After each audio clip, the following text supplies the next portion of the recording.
1 Samuel. Chapter 1.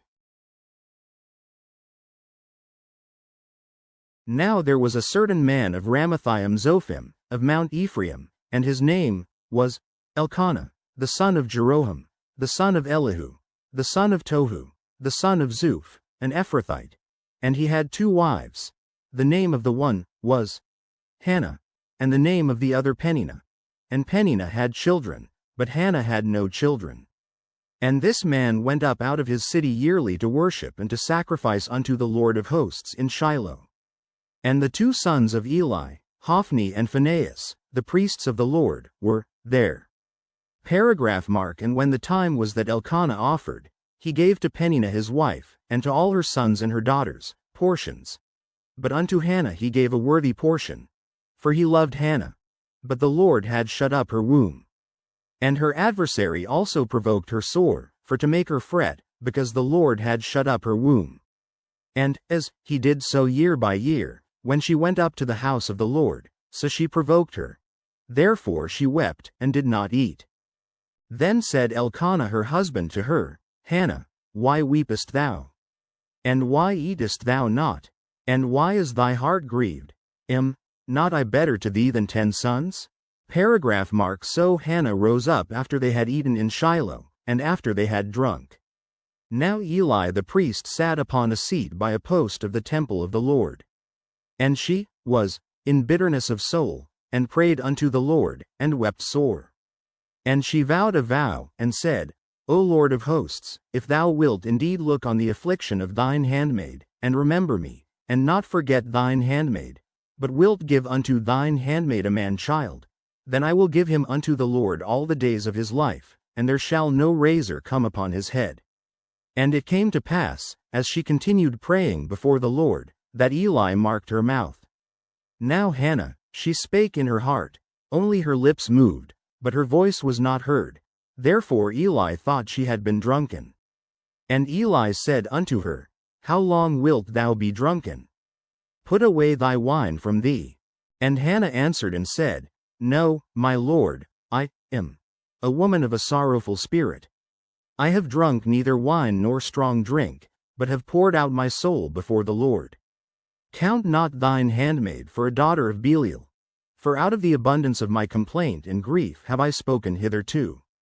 Then Eli answered and said, Go in peace, and the God of Israel grant thee thy petition that thou hast asked of him. And she said, Let thine handmaid find grace in thy sight. So the woman went her way, and did eat, and her countenance was no more sad. Paragraph mark. And they rose up in the morning early, and worshipped before the Lord, and returned, and came to their house to Ramah. And Elkanah knew Hannah his wife, and the Lord remembered her. Wherefore it came to pass, when the time was come about after Hannah had conceived, that she bare a son, and called his name Samuel, saying, Because I have asked him of the Lord. And the man Elkanah, and all his house, went up to offer unto the Lord the yearly sacrifice, and his vow. But Hannah went not up, for she said unto her husband, I will not go up, until the child be weaned, and then I will bring him, that he may appear before the Lord, and there abide forever. And Elkanah her husband said unto her, Do what seemeth thee good. Tarry until thou have weaned him, only the Lord establish his word. So the woman abode, and gave her son suck until she weaned him. Paragraph mark. And when she had weaned him, she took him up with her, with 3 bullocks, and 1 ephah of flour, and a bottle of wine, and brought him unto the house of the Lord in Shiloh. And the child was young. And they slew a bullock, and brought the child to Eli. And she said, O my Lord, as thy soul liveth, my Lord, I am the woman that stood by thee here, praying unto the Lord. For this child I prayed, and the Lord hath given me my petition which I asked of him. Therefore also I have lent him to the Lord. As long as he liveth he shall be lent to the Lord. And he worshipped the Lord there. Chapter 2. And Hannah prayed, and said, My heart rejoiced in the Lord, mine horn is exalted in the Lord. My mouth is enlarged over mine enemies, because I rejoice in thy salvation. There is none holy as the Lord. For there is none beside thee, neither is there any rock like our God. Talk no more so exceeding proudly. Let not arrogancy come out of your mouth. For the Lord is a God of knowledge, and by him actions are weighed. The bows of the mighty men are broken, and they that stumbled are girded with strength. They that were full have hired out themselves for bread, and they that were hungry ceased, so that the barren hath borne 7, and she that hath many children is waxed feeble. The Lord killeth, and maketh alive. He bringeth down to the grave, and bringeth up. The Lord maketh poor, and maketh rich. He bringeth low, and lifteth up. He raiseth up the poor out of the dust, and lifteth up the beggar from the dunghill, to set them among princes, and to make them inherit the throne of glory. For the pillars of the earth are the Lord's, and he hath set the world upon them. He will keep the feet of his saints, and the wicked shall be silent in darkness, for by strength shall no man prevail. The adversaries of the Lord shall be broken to pieces, out of heaven shall he thunder upon them.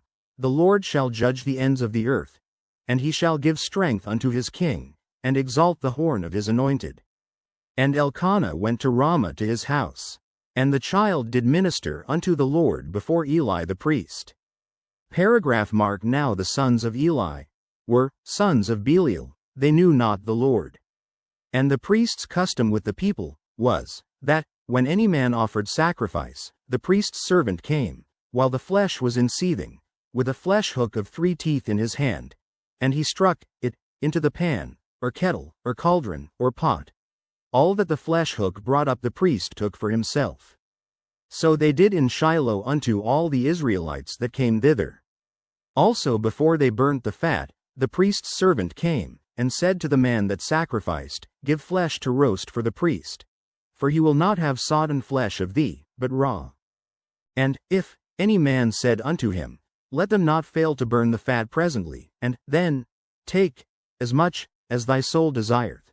Then he would answer him, Nay, but thou shalt give it me now, and if not, I will take it by force. Wherefore the sin of the young men was very great before the Lord, for men abhorred the offering of the Lord. Paragraph mark. But Samuel ministered before the Lord, being a child, girded with a linen ephod. Moreover his mother made him a little coat, and brought it to him from year to year, when she came up with her husband to offer the yearly sacrifice. Paragraph mark. And Eli blessed Elkanah and his wife, and said, The Lord give thee seed of this woman for the loan which is lent to the Lord. And they went unto their own home. And the Lord visited Hannah, so that she conceived, and bare 3 sons and 2 daughters. And the child Samuel grew before the Lord. Paragraph mark. Now Eli was very old, and heard all that his sons did unto all Israel, and how they lay with the women that assembled at the door of the tabernacle of the congregation. And he said unto them, Why do ye such things? For I hear of your evil dealings by all this people. Nay, my sons, for it is no good report that I hear. Ye make the Lord's people to transgress. If one man sin against another, the judge shall judge him. But if a man sin against the Lord, who shall entreat for him? Notwithstanding they hearkened not unto the voice of their father, because the Lord would slay them. And the child Samuel grew on, and was in favor both with the Lord, and also with men. Paragraph mark. And there came a man of God unto Eli, and said unto him, Thus saith the Lord, Did I plainly appear unto the house of thy father, when they were in Egypt in Pharaoh's house? And did I choose him out of all the tribes of Israel, to be my priest, to offer upon mine altar, to burn incense, to wear an ephod before me? And did I give unto the house of thy father all the offerings made by fire of the children of Israel? Wherefore kick ye at my sacrifice and at mine offering, which I have commanded, in my habitation? And honorest thy sons above me, to make yourselves fat with the chiefest of all the offerings of Israel my people? Wherefore the Lord God of Israel saith, I said indeed, that thy house, and the house of thy father, should walk before me forever. But now the Lord saith, Be it far from me. For them that honor me I will honor, and they that despise me shall be lightly esteemed. Behold, the days come, that I will cut off thine arm, and the arm of thy father's house, that there shall not be an old man in thine house. And thou shalt see an enemy, in my habitation, in all the wealth, which God shall give Israel, and there shall not be an old man in thine house forever. And the man of thine, whom I shall not cut off from mine altar, shall be, to consume thine eyes, and to grieve thine heart. And all the increase of thine house shall die in the flower of their age. And this shall be a sign unto thee, that shall come upon thy two sons, on Hophni and Phinehas. In one day they shall die both of them. And I will raise me up a faithful priest, that shall do according to that which is in mine heart and in my mind. And I will build him a sure house, and he shall walk before mine anointed forever. And it shall come to pass, that every one that is left in thine house shall come, and crouch to him for a piece of silver and a morsel of bread, and shall say, Put me, I pray thee, into one of the priest's offices, that I may eat a piece of bread. Chapter 3. And the child Samuel ministered unto the Lord before Eli. And the word of the Lord was precious in those days, there was no open vision. And it came to pass at that time, when Eli was laid down in his place, and his eyes began to wax dim, that he could not see, and ere the lamp of God went out in the temple of the Lord, where the ark of God was, and Samuel was laid down to sleep. That the Lord called Samuel, and he answered, Here am I. And he ran unto Eli, and said, Here am I, for thou calledst me. And he said, I called not, lie down again. And he went and lay down. And the Lord called yet again, Samuel.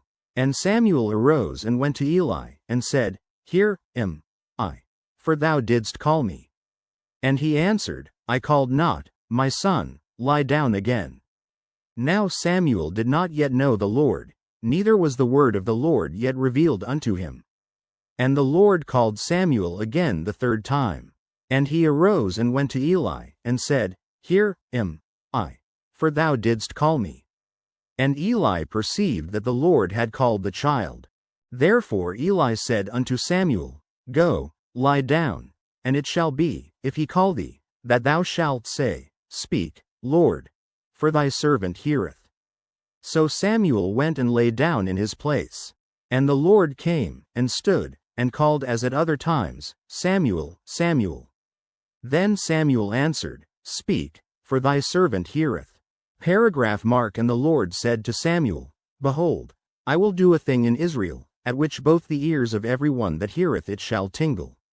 In that day I will perform against Eli all things which I have spoken concerning his house. When I begin, I will also make an end. For I have told him that I will judge his house forever for the iniquity which he knoweth, because his sons made themselves vile, and he restrained them not. And therefore I have sworn unto the house of Eli, that the iniquity of Eli's house shall not be purged with sacrifice nor offering forever. Mark. And Samuel lay until the morning, and opened the doors of the house of the Lord. And Samuel feared to show Eli the vision. Then Eli called Samuel, and said, Samuel, my son. And he answered, Here am I. And he said, What is the thing that the Lord hath said unto thee? I pray thee hide it not from me. God do so to thee, and more also, if thou hide any thing from me of all the things that he said unto thee.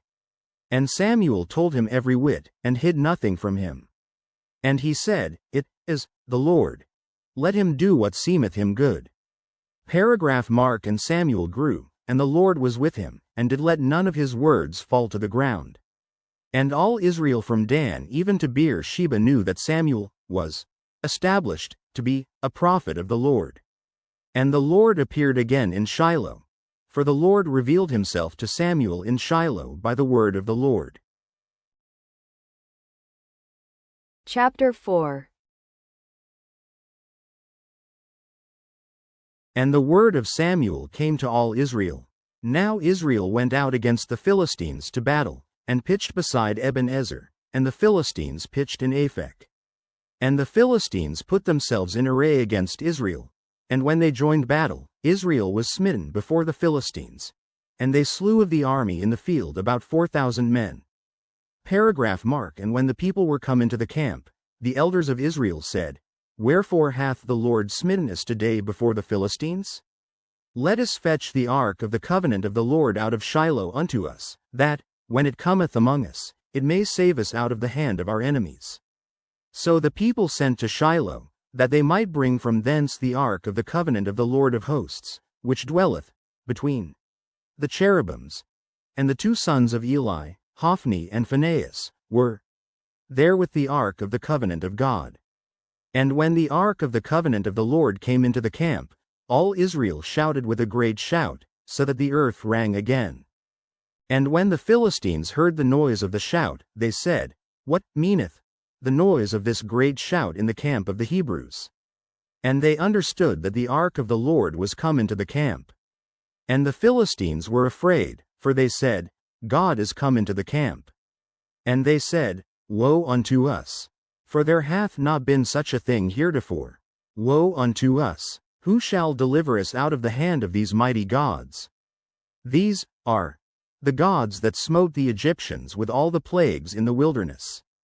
Be strong, and quit yourselves like men, O ye Philistines, that ye be not servants unto the Hebrews, as they have been to you. Quit yourselves like men, and fight. Mark. And the Philistines fought, and Israel was smitten, and they fled every man into his tent. And there was a very great slaughter, for there fell of Israel 30,000 footmen. And the ark of God was taken, and the two sons of Eli, Hophni and Phinehas, were slain. Mark. And there ran a man of Benjamin out of the army, and came to Shiloh the same day with his clothes rent, and with earth upon his head. And when he came, lo, Eli sat upon a seat by the wayside watching, for his heart trembled for the ark of God. And when the man came into the city, and told it, all the city cried out. And when Eli heard the noise of the crying, he said, What meaneth the noise of this tumult? And the man came in hastily, and told Eli. Now Eli was 98 years old, and his eyes were dim, that he could not see. And the man said unto Eli, I am he that came out of the army, and I fled today out of the army. And he said, What is there done, my son? And the messenger answered and said, Israel is fled before the Philistines, and there hath been also a great slaughter among the people, and thy two sons also, Hophni and Phinehas, are dead, and the ark of God is taken.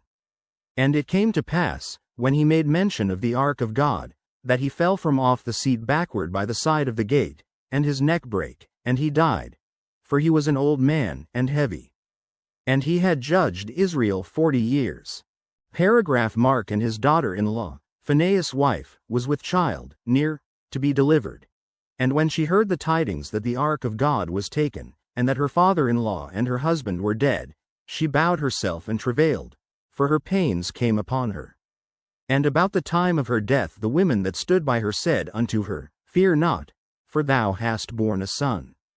But she answered not, neither did she regard it. And she named the child Ishabod, saying, The glory is departed from Israel, because the ark of God was taken, and because of her father-in-law and her husband. And she said, The glory is departed from Israel, for the ark of God is taken. Chapter 5. And the Philistines took the ark of God, and brought it from Ebenezer unto Ashdod. When the Philistines took the ark of God, they brought it into the house of Dagon, and set it by Dagon. Mark. And when they of Ashdod arose early on the morrow, behold, Dagon was fallen upon his face to the earth before the ark of the Lord. And they took Dagon, and set him in his place again. And when they arose early on the morrow morning, behold, Dagon was fallen upon his face to the ground before the ark of the Lord, and the head of Dagon and both the palms of his hands were cut off upon the threshold. Only the stump of Dagon was left to him. Therefore neither the priests of Dagon, nor any that come into Dagon's house, tread on the threshold of Dagon in Ashdod unto this day. But the hand of the Lord was heavy upon them of Ashdod, and he destroyed them, and smote them with emerods, even Ashdod and the coasts thereof. And when the men of Ashdod saw that it was so, they said, The ark of the God of Israel shall not abide with us. For his hand is sore upon us, and upon Dagon our God. They sent therefore and gathered all the lords of the Philistines unto them, and said, What shall we do with the ark of the God of Israel? And they answered, Let the ark of the God of Israel be carried about unto Gath. And they carried the ark of the God of Israel about thither. And it was so, that, after they had carried it about, the hand of the Lord was against the city with a very great destruction. And he smote the men of the city, both small and great, and they had emerods in their secret parts. Paragraph mark. Therefore they sent the ark of God to Ekron. And it came to pass, as the ark of God came to Ekron, that the Ekronites cried out, saying, They have brought about the ark of the God of Israel to us, to slay us and our people. So they sent and gathered together all the lords of the Philistines, and said, Send away the ark of the God of Israel, and let it go again to his own place, that it slay us not, and our people. For there was a deadly destruction throughout all the city. The hand of God was very heavy there. And the men that died not were smitten with the emerods, and the cry of the city went up to heaven. Chapter 6. And the ark of the Lord was in the country of the Philistines 7 months. And the Philistines called for the priests and the diviners, saying, What shall we do to the ark of the Lord? Tell us wherewith we shall send it to his place. And they said, If ye send away the ark of the God of Israel, send it not empty, but in any wise return him a trespass offering. Then ye shall be healed, and it shall be known to you why his hand is not removed from you. Then said they, What shall be the trespass offering which we shall return to him? They answered, 5 golden emerods, and 5 golden mice, according to the number of the lords of the Philistines. For one plague was on you all, and on your lords. Wherefore ye shall make images of your emerods, and images of your mice that mar the land, and ye shall give glory unto the God of Israel. Peradventure he will lighten his hand from off you, and from off your gods, and from off your land. Wherefore then do ye harden your hearts, as the Egyptians and Pharaoh hardened their hearts? When he had wrought wonderfully among them, did they not let the people go, and they departed? Now therefore make a new cart, and take 2 milch kine, on which there hath come no yoke, and tie the kine to the cart, and bring their calves home from them, and take the ark of the Lord, and lay it upon the cart, and put the jewels of gold, which ye return him, for a trespass offering, in a coffer by the side thereof, and send it away, that it may go. And see, if it goeth up by the way of his own coast to Beth-shemesh, then he hath done us this great evil. But if not, then we shall know that it is not his hand that smote us. It was a chance that happened to us. Paragraph mark. And the men did so, and took 2 milch kine, and tied them to the cart, and shut up their calves at home. And they laid the ark of the Lord upon the cart, and the coffer with the mice of gold and the images of their emerods. And the kine took the straight way to the way of Beth-shemesh, and went along the highway, lowing as they went, and turned not aside, to the right hand or to the left. And the lords of the Philistines went after them unto the border of Beth-shemesh. And they of Beth-shemesh were reaping their wheat harvest in the valley. And they lifted up their eyes, and saw the ark, and rejoiced to see it. And the cart came into the field of Joshua, a Beth-shemite, and stood there, where there was a great stone. And they clave the wood of the cart, and offered the kine a burnt offering unto the Lord. And the Levites took down the ark of the Lord, and the coffer that was with it, wherein the jewels of gold were, and put them on the great stone.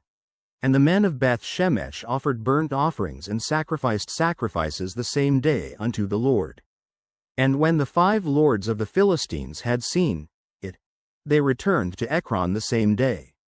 And these are the golden emerods which the Philistines returned, for a trespass offering unto the Lord. For Ashdod 1, for Gaza 1, for Askelon 1, for Gath 1, for Ekron 1.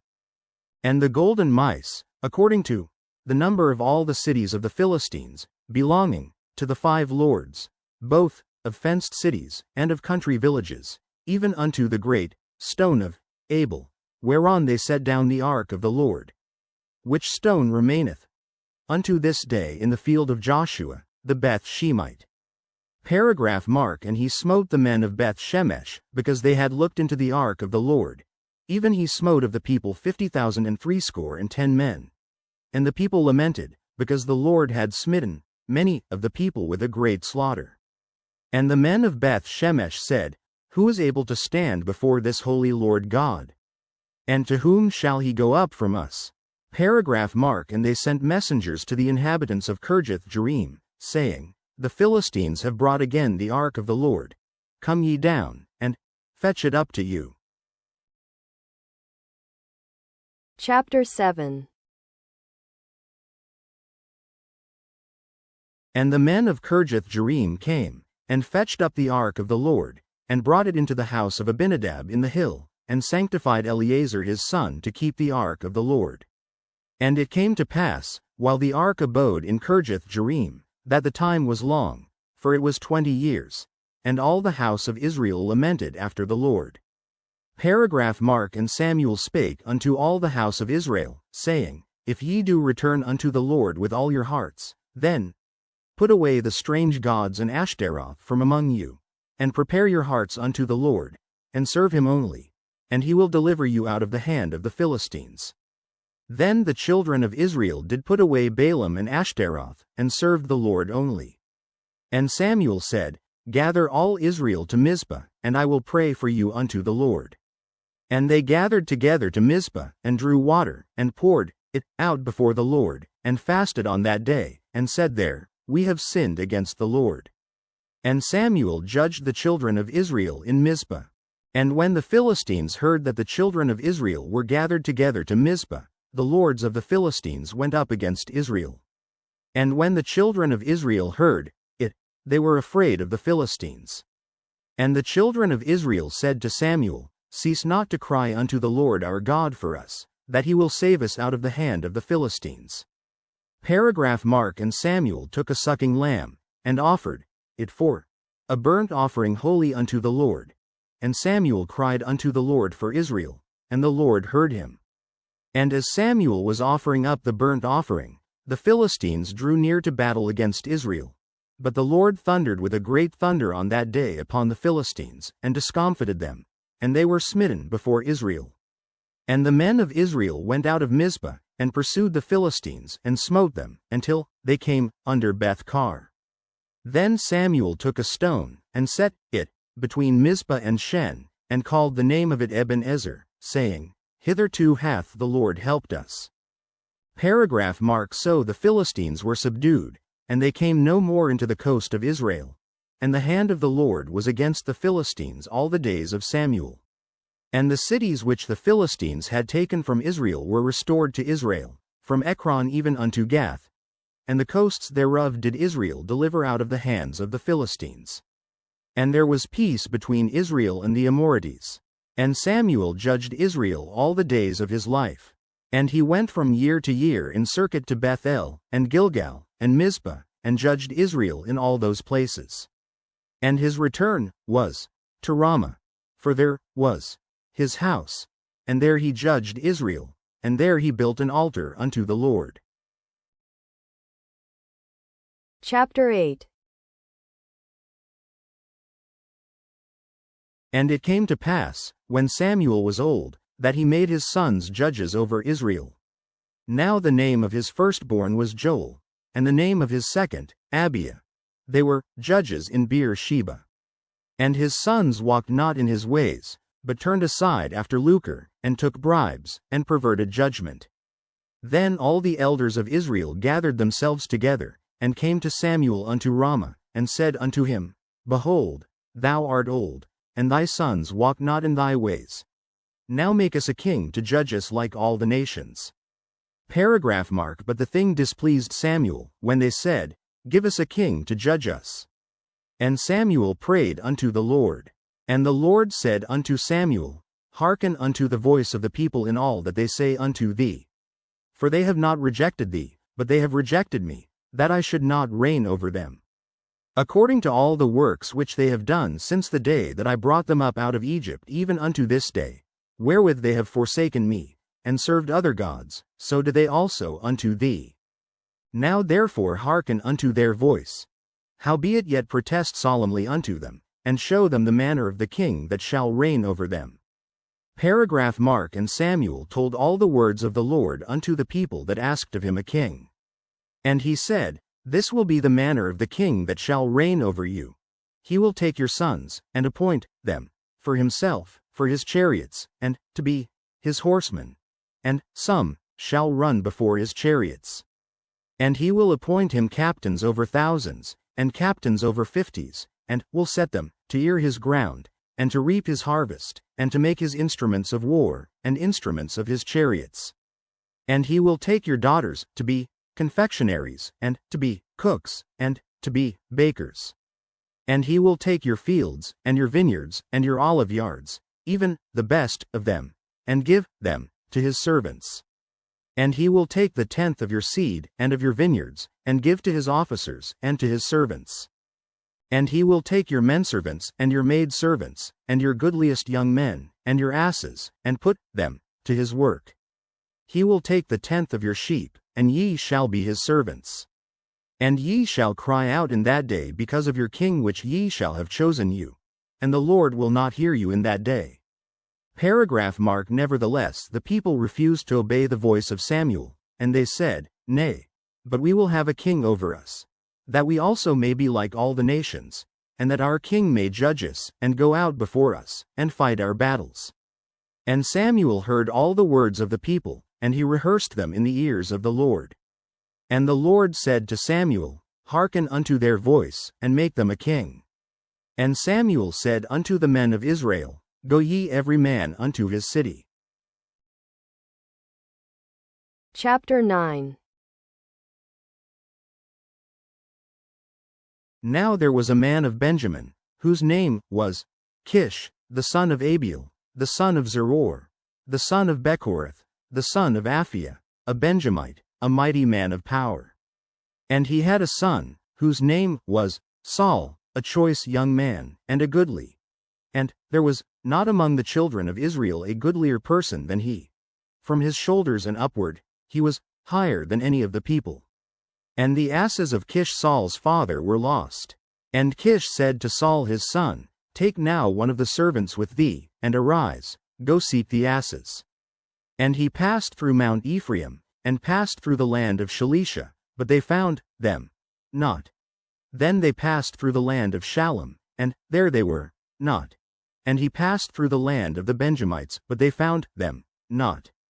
And when they were come to the land of Zuph, Saul said to his servant that was with him, Come, and let us return, lest my father leave caring for the asses, and take thought for us. And he said unto him, Behold now, there is in this city a man of God, and he is an honorable man. All that he saith cometh surely to pass. Now let us go thither. Peradventure he can show us our way that we should go.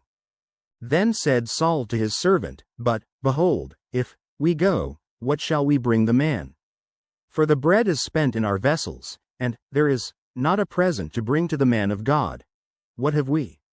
And the servant answered Saul again, and said, Behold, I have here at hand the fourth part of a shekel of silver. That will I give to the man of God, to tell us our way. Beforetime in Israel, when a man went to inquire of God, thus he spake, Come, and let us go to the seer. For he that is now called a prophet was beforetime called a seer. Then said Saul to his servant, Well said, Come, let us go. So they went unto the city where the man of God was. Paragraph Mark. And, as they went up the hill to the city, they found young maidens going out to draw water, and said unto them, Is the seer here? And they answered them, and said, He is. Behold, he is before you. Make haste now, for he came today to the city. For there is a sacrifice of the people today in the high place. As soon as ye be come into the city, ye shall straightway find him, before he go up to the high place to eat. For the people will not eat until he come, because he doth bless the sacrifice, and afterwards they eat that be bidden. Now therefore get you up, for about this time ye shall find him. And they went up into the city, and when they were come into the city, behold, Samuel came out against them, for to go up to the high place. Paragraph mark. Now the Lord had told Samuel in his ear a day before Saul came, saying, Tomorrow about this time I will send thee a man out of the land of Benjamin, and thou shalt anoint him, to be captain over my people Israel, that he may save my people out of the hand of the Philistines. For I have looked upon my people, because their cry is come unto me. And when Samuel saw Saul, the Lord said unto him, Behold the man whom I spake to thee of. This same shall reign over my people. Then Saul drew near to Samuel in the gate, and said, Tell me, I pray thee, where the seer's house is. And Samuel answered Saul, and said, I am the seer. Go up before me unto the high place. For ye shall eat with me today, and tomorrow I will let thee go, and will tell thee all that is in thine heart. And as for thine asses that were lost 3 days ago, set not thy mind on them, for they are found. And on whom is all the desire of Israel? Is it not on thee, and on all thy father's house? And Saul answered and said, Am not I a Benjamite, of the smallest of the tribes of Israel? And my family the least of all the families of the tribe of Benjamin? Wherefore then speakest thou so to me? And Samuel took Saul and his servant, and brought them into the parlor, and made them sit in the chiefest place among them that were bidden, which were about 30 persons. And Samuel said unto the cook, Bring the portion which I gave thee, of which I said unto thee, Set it by thee. And the cook took up the shoulder, and that which was upon it, and set it before Saul. And Samuel said, Behold that which is left, set it before thee, and eat. For unto this time hath it been kept for thee since I said, I have invited the people. So Saul did eat with Samuel that day. Paragraph mark. And when they were come down from the high place into the city, Samuel communed with Saul upon the top of the house. And they arose early. And it came to pass about the spring of the day, that Samuel called Saul to the top of the house, saying, Up, that I may send thee away. And Saul arose, and they went out both of them, he and Samuel, abroad. And, as they were going down to the end of the city, Samuel said to Saul, Bid the servant pass on before us. And he passed on, but stand thou still a while, that I may show thee the word of God. Chapter 10. Then Samuel took a vial of oil, and poured it upon his head, and kissed him, and said, Is it not because the Lord hath anointed thee, to be captain over his inheritance? When thou art departed from me today, then thou shalt find 2 men by Rachel's sepulchre in the border of Benjamin at Zelzah. And they will say unto thee, The asses which thou wentest to seek are found. And, lo, thy father hath left the care of the asses, and sorroweth for you, saying, What shall I do for my son? Then shalt thou go on forward from thence, and thou shalt come to the plain of Tabor, and there shall meet thee 3 men going up to God to Bethel, one carrying 3 kids, and another carrying 3 loaves of bread, and another carrying a bottle of wine. And they will salute thee, and give thee 2 loaves of bread, which thou shalt receive of their hands. After that thou shalt come to the hill of God, where is the garrison of the Philistines. And it shall come to pass, when thou art come thither to the city, that thou shalt meet a company of prophets coming down from the high place with a psaltery, and a tabret, and a pipe, and a harp, before them, and they shall prophesy. And the Spirit of the Lord will come upon thee, and thou shalt prophesy with them, and shalt be turned into another man. And let it be, when these signs are come unto thee, that thou do as occasion serve thee, for God is with thee. And thou shalt go down before me to Gilgal, and, behold, I will come down unto thee, to offer burnt offerings, and to sacrifice sacrifices of peace offerings. 7 days shalt thou tarry, till I come to thee, and show thee what thou shalt do. Paragraph mark. And it was so, that when he had turned his back to go from Samuel, God gave him another heart. And all those signs came to pass that day. And when they came thither to the hill, behold, a company of prophets met him, and the Spirit of God came upon him, and he prophesied among them. And it came to pass, when all that knew him beforetime saw that, behold, he prophesied among the prophets, then the people said one to another, What is this, that is come unto the son of Kish? Is Saul also among the prophets? And one of the same place answered and said, But who is their father? Therefore it became a proverb, Is Saul also among the prophets? And when he had made an end of prophesying, he came to the high place. Paragraph Mark and Saul's uncle said unto him and to his servant, Whither went ye? And he said, To seek the asses. And when we saw that they were nowhere, we came to Samuel. And Saul's uncle said, Tell me, I pray thee, what Samuel said unto you. And Saul said unto his uncle, He told us plainly that the asses were found. But of the matter of the kingdom, whereof Samuel spake, he told him not. Paragraph Mark and Samuel called the people together unto the Lord to Mizpah, and said unto the children of Israel, Thus saith the Lord God of Israel, I brought up Israel out of Egypt, and delivered you out of the hand of the Egyptians, and out of the hand of all kingdoms, and of them that oppressed you. And ye have this day rejected your God, who himself saved you out of all your adversities and your tribulations.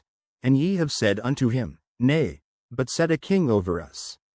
Now therefore present yourselves before the Lord by your tribes, and by your thousands. And when Samuel had caused all the tribes of Israel to come near, the tribe of Benjamin was taken. When he had caused the tribe of Benjamin to come near by their families, the family of Matri was taken, and Saul the son of Kish was taken. And when they sought him, he could not be found.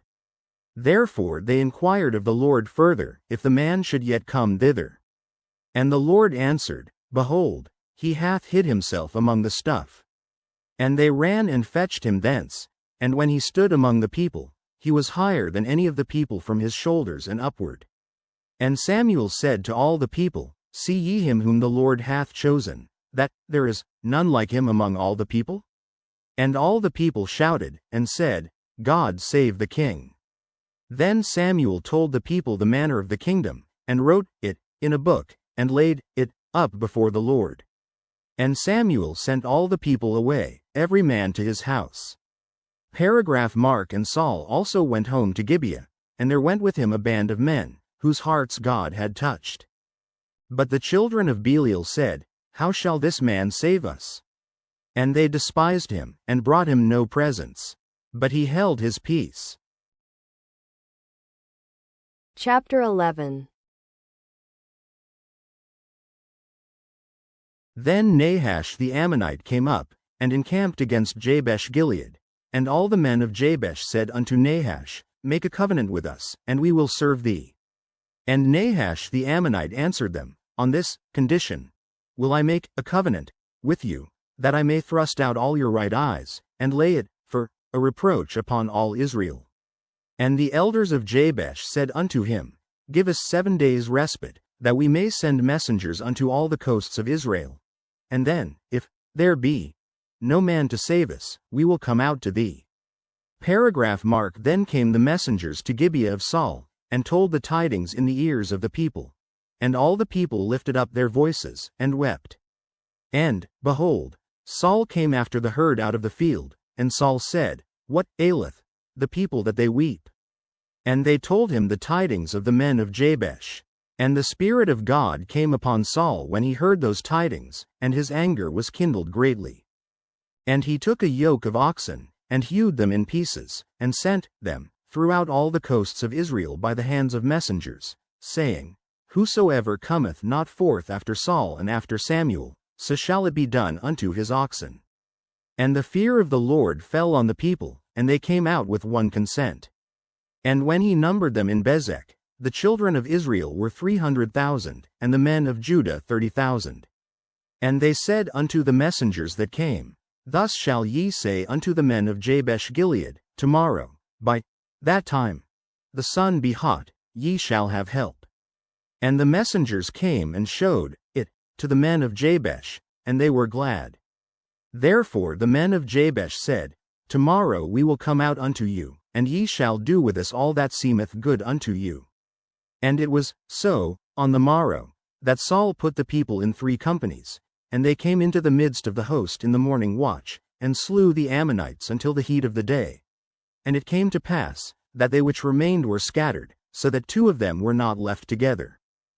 Paragraph mark. And the people said unto Samuel, Who is he that said, Shall Saul reign over us? Bring the men, that we may put them to death. And Saul said, There shall not a man be put to death this day, for today the Lord hath wrought salvation in Israel. Then said Samuel to the people, Come, and let us go to Gilgal, and renew the kingdom there. And all the people went to Gilgal, and there they made Saul king before the Lord in Gilgal, and there they sacrificed sacrifices of peace offerings before the Lord. And there Saul and all the men of Israel rejoiced greatly. Chapter 12. And Samuel said unto all Israel, Behold, I have hearkened unto your voice in all that ye said unto me, and have made a king over you. And now, behold, the king walketh before you, and I am old and grayheaded, and, behold, my sons are with you. And I have walked before you from my childhood unto this day. Behold, here I am. Witness against me before the Lord, and before his anointed. Whose ox have I taken? Or whose ass have I taken? Or whom have I defrauded? Whom have I oppressed? Or of whose hand have I received any bribe to blind mine eyes therewith? And I will restore it you. And they said, Thou hast not defrauded us, nor oppressed us, neither hast thou taken aught of any man's hand. And he said unto them, The Lord is witness against you, and his anointed is witness this day, that ye have not found aught in my hand. And they answered, He is witness. Paragraph mark. And Samuel said unto the people, It is the Lord that advanced Moses and Aaron, and that brought your fathers up out of the land of Egypt. Now therefore stand still, that I may reason with you before the Lord of all the righteous acts of the Lord, which he did to you and to your fathers. When Jacob was come into Egypt, and your fathers cried unto the Lord, then the Lord sent Moses and Aaron, which brought forth your fathers out of Egypt, and made them dwell in this place. And when they forgot the Lord their God, he sold them into the hand of Sisera, captain of the host of Hazor, and into the hand of the Philistines, and into the hand of the king of Moab, and they fought against them. And they cried unto the Lord, and said, We have sinned, because we have forsaken the Lord, and have served Baalim and Ashtaroth. But now deliver us out of the hand of our enemies, and we will serve thee. And the Lord sent Jerubbaal, and Bedan, and Jephthah, and Samuel, and delivered you out of the hand of your enemies on every side, and ye dwelled safe. And when ye saw that Nahash the king of the children of Ammon came against you, ye said unto me, Nay, but a king shall reign over us, when the Lord your God was your king. Now therefore behold the king whom ye have chosen, and whom ye have desired.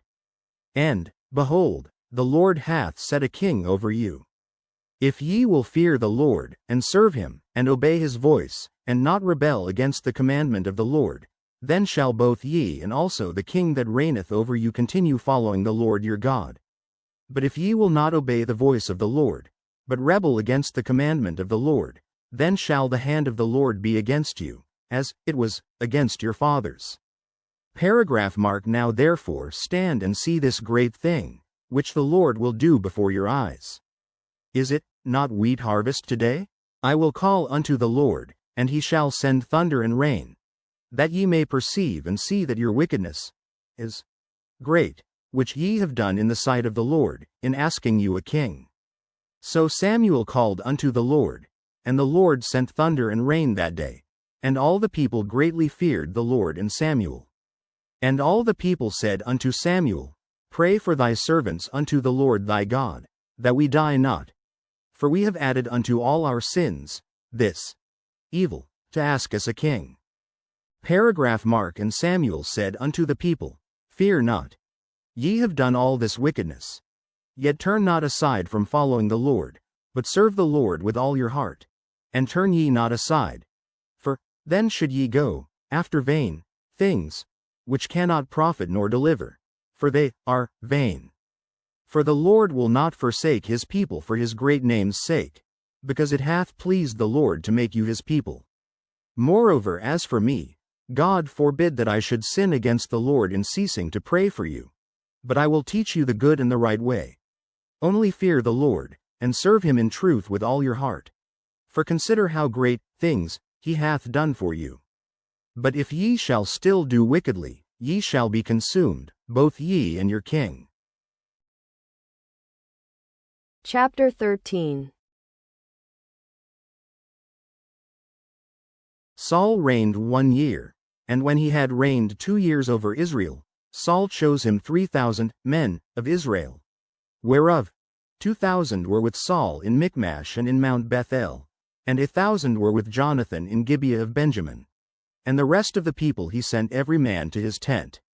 And Jonathan smote the garrison of the Philistines that was in Geba, and the Philistines heard of it. And Saul blew the trumpet throughout all the land, saying, Let the Hebrews hear. And all Israel heard say, that Saul had smitten a garrison of the Philistines, and that Israel also was had in abomination with the Philistines. And the people were called together after Saul to Gilgal. Mark and the Philistines gathered themselves together to fight with Israel, 30,000 chariots, and 6,000 horsemen, and people as the sand which is on the seashore in multitude. And they came up, and pitched in Michmash, eastward from Beth-aven. When the men of Israel saw that they were in a strait, for the people were distressed, then the people did hide themselves in caves, and in thickets, and in rocks, and in high places, and in pits. And some of the Hebrews went over Jordan to the land of Gad and Gilead. As for Saul, he was yet in Gilgal, and all the people followed him trembling. Mark and he tarried 7 days, according to the set time that Samuel had appointed. But Samuel came not to Gilgal, and the people were scattered from him. And Saul said, Bring hither a burnt offering to me, and peace offerings. And he offered the burnt offering. And it came to pass, that as soon as he had made an end of offering the burnt offering, behold, Samuel came. And Saul went out to meet him, that he might salute him. Mark and Samuel said, What hast thou done? And Saul said, Because I saw that the people were scattered from me, and that thou camest not within the days appointed, and that the Philistines gathered themselves together at Michmash. Therefore said I, The Philistines will come down now upon me to Gilgal, and I have not made supplication unto the Lord. I forced myself therefore, and offered a burnt offering. And Samuel said to Saul, Thou hast done foolishly. Thou hast not kept the commandment of the Lord thy God, which he commanded thee. For now would the Lord have established thy kingdom upon Israel forever. But now thy kingdom shall not continue. The Lord hath sought him a man after his own heart, and the Lord hath commanded him to be captain over his people, because thou hast not kept that which the Lord commanded thee. And Samuel arose, and gat him up from Gilgal unto Gibeah of Benjamin. And Saul numbered the people that were present with him, about 600 men. And Saul, and Jonathan his son, and the people that were present with them, abode in Gibeah of Benjamin. But the Philistines encamped in Michmash. Mark and the spoilers came out of the camp of the Philistines in 3 companies. 1 company turned unto the way that leadeth to Ophrah, unto the land of Shual. And another company turned the way to Beth-horon. And another company turned to the way of the border that looketh to the valley of Zeboim toward the wilderness. Mark Now there was no smith found throughout all the land of Israel. For the Philistines said, Lest the Hebrews make them swords or spears. But all the Israelites went down to the Philistines, to sharpen every man his share, and his coulter, and his axe, and his mattock. Yet they had a file for the mattocks, and for the coulters, and for the forks, and for the axes, and to sharpen the goads. So it came to pass in the day of battle, that there was neither sword nor spear found in the hand of any of the people that were with Saul and Jonathan. But with Saul and with Jonathan his son was there found. And the garrison of the Philistines went out to the passage of Michmash. Chapter 14.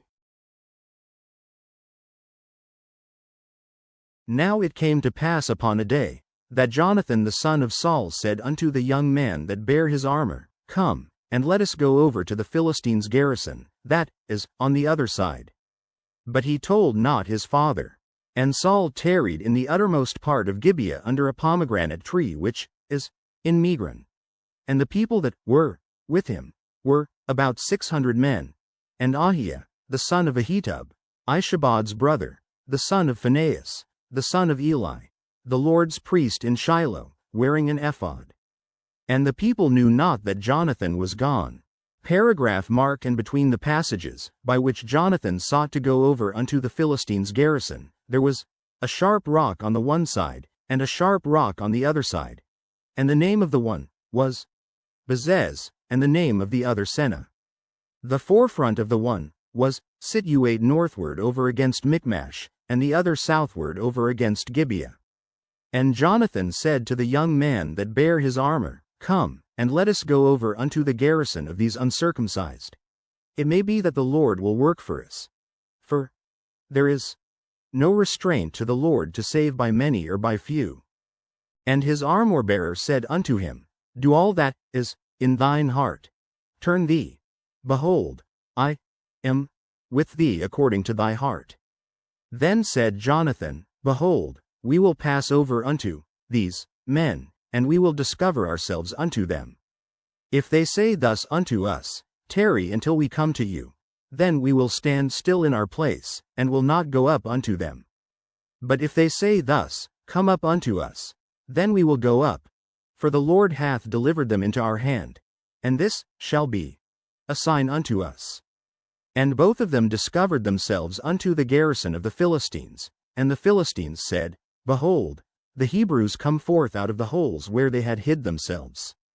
And the men of the garrison answered Jonathan and his armor-bearer, and said, Come up to us, and we will show you a thing. And Jonathan said unto his armor-bearer, Come up after me, for the Lord hath delivered them into the hand of Israel. And Jonathan climbed up upon his hands and upon his feet, and his armor-bearer after him, and they fell before Jonathan, and his armor-bearer slew after him. And that first slaughter, which Jonathan and his armor-bearer made, was about 20 men, within as it were an half-acre of land, which a yoke of oxen might plow. And there was trembling in the host, in the field, and among all the people, the garrison, and the spoilers, they also trembled, and the earth quaked. So it was a very great trembling. And the watchmen of Saul in Gibeah of Benjamin looked, and, behold, the multitude melted away, and they went on beating down one another. Then said Saul unto the people that were with him, Number now, and see who is gone from us. And when they had numbered, behold, Jonathan and his armor-bearer were not there. And Saul said unto Ahiah, Bring hither the ark of God. For the ark of God was at that time with the children of Israel. Paragraph mark. And it came to pass, while Saul talked unto the priest, that the noise that was in the host of the Philistines went on and increased. And Saul said unto the priest, Withdraw thine hand. And Saul and all the people that were with him assembled themselves, and they came to the battle. And, behold, every man's sword was against his fellow, and there was a very great discomfiture. Moreover, the Hebrews that were with the Philistines before that time, which went up with them into the camp, from the country round about, even they also turned to be with the Israelites that were with Saul and Jonathan. Likewise all the men of Israel which had hid themselves in Mount Ephraim, when they heard that the Philistines fled, even they also followed hard after them in the battle. So the Lord saved Israel that day, and the battle passed over unto Beth-aven. Paragraph mark. And the men of Israel were distressed that day. For Saul had adjured the people, saying, Cursed be the man that eateth any food until evening, that I may be avenged on mine enemies. So none of the people tasted any food, and all they of the land came to a wood, and there was honey upon the ground. And when the people were come into the wood, behold, the honey dropped, but no man put his hand to his mouth, for the people feared the oath. But Jonathan heard not when his father charged the people with the oath. Wherefore he put forth the end of the rod that was in his hand, and dipped it in an honeycomb, and put his hand to his mouth, and his eyes were enlightened. Then answered one of the people, and said, Thy father straitly charged the people with an oath, saying, Cursed be the man that eateth any food this day. And the people were faint. Then said Jonathan, My father hath troubled the land. See, I pray you, how mine eyes have been enlightened, because I tasted a little of this honey. How much more, if haply the people had eaten freely today of the spoil of their enemies which they found? For had there not been now a much greater slaughter among the Philistines? And they smote the Philistines that day from Michmash to Aijalon, and the people were very faint. And the people flew upon the spoil, and took sheep, and oxen, and calves, and slew them on the ground. And the people did eat them with the blood. Mark Then they told Saul, saying, Behold, the people sin against the Lord, in that they eat with the blood. And he said, Ye have transgressed. Roll a great stone unto me this day. And Saul said, Disperse yourselves among the people, and say unto them, Bring me hither every man his ox, and every man his sheep, and slay them here, and eat, and sin not against the Lord in eating with the blood. And all the people brought every man his ox with him that night, and slew them there. And Saul built an altar unto the Lord. The same was the first altar that he built unto the Lord. Mark And Saul said, Let us go down after the Philistines by night, and spoil them until the morning light, and let us not leave a man of them. And they said, Do whatsoever seemeth good unto thee. Then said the priest, Let us draw near hither unto God. And Saul asked counsel of God, Shall I go down after the Philistines? Wilt thou deliver them into the hand of Israel? But he answered him not that day. And Saul said, Draw ye near hither, all the chief of the people, and know and see wherein this sin hath been this day. For, as the Lord liveth, which saveth Israel, though it be in Jonathan my son, he shall surely die.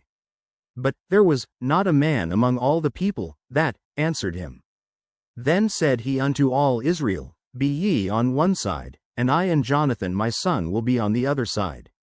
And the people said unto Saul, Do what seemeth good unto thee.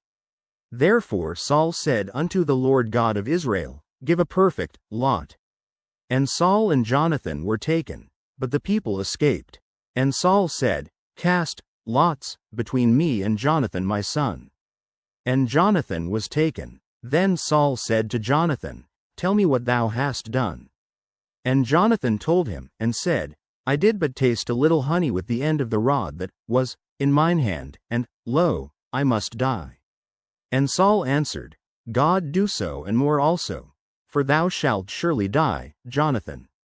And the people said unto Saul, Shall Jonathan die, who hath wrought this great salvation in Israel? God forbid. As the Lord liveth, there shall not one hair of his head fall to the ground, for he hath wrought with God this day. So the people rescued Jonathan, that he died not. Then Saul went up from following the Philistines, and the Philistines went to their own place. Mark So Saul took the kingdom over Israel, and fought against all his enemies on every side, against Moab, and against the children of Ammon, and against Edom, and against the kings of Zobah, and against the Philistines. And whithersoever he turned himself, he vexed them. And he gathered an host, and smote the Amalekites, and delivered Israel out of the hands of them that spoiled them.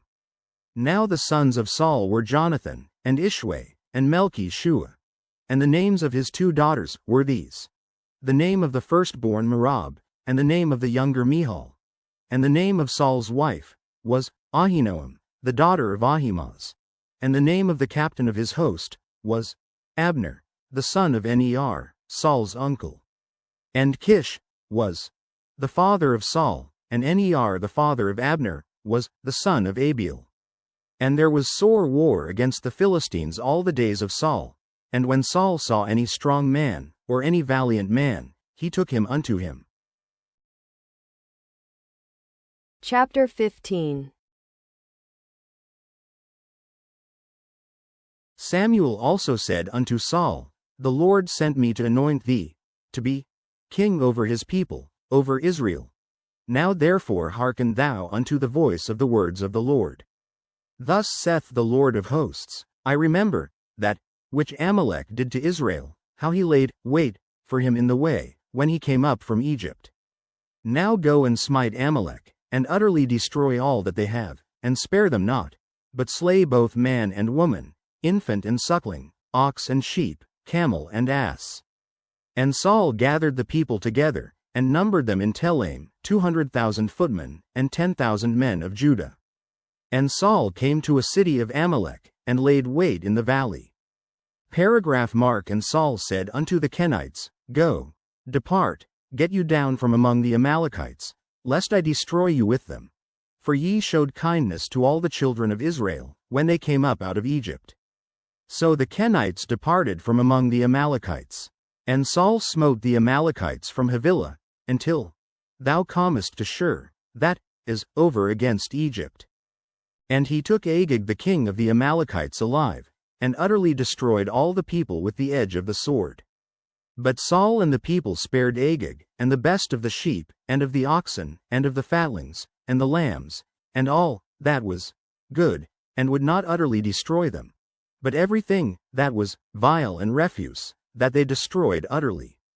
Paragraph Mark. Then came the word of the Lord unto Samuel, saying, It repenteth me that I have set up Saul to be king.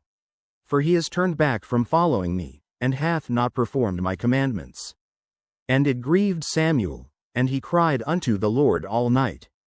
And when Samuel rose early to meet Saul in the morning, it was told Samuel, saying, Saul came to Carmel, and, behold, he set him up a place, and is gone about, and passed on, and gone down to Gilgal. And Samuel came to Saul, and Saul said unto him, Blessed be thou of the Lord. I have performed the commandment of the Lord. And Samuel said, What meaneth then this bleating of the sheep in mine ears, and the lowing of the oxen which I hear? And Saul said, They have brought them from the Amalekites. For the people spared the best of the sheep and of the oxen, to sacrifice unto the Lord thy God. And the rest we have utterly destroyed. Then Samuel said unto Saul, Stay, and I will tell thee what the Lord hath said to me this night. And he said unto him, Say on. And Samuel said, When thou wast little in thine own sight, wast thou not made the head of the tribes of Israel, and the Lord anointed thee king over Israel? And the Lord sent thee on a journey, and said, Go and utterly destroy the sinners the Amalekites, and fight against them until they be consumed. Wherefore then didst thou not obey the voice of the Lord, but didst fly upon the spoil, and didst evil in the sight of the Lord? And Saul said unto Samuel, Yea, I have obeyed the voice of the Lord, and have gone the way which the Lord sent me, and have brought Agag the king of Amalek, and have utterly destroyed the Amalekites. But the people took of the spoil, sheep and oxen, the chief of the things which should have been utterly destroyed, to sacrifice unto the Lord thy God in Gilgal.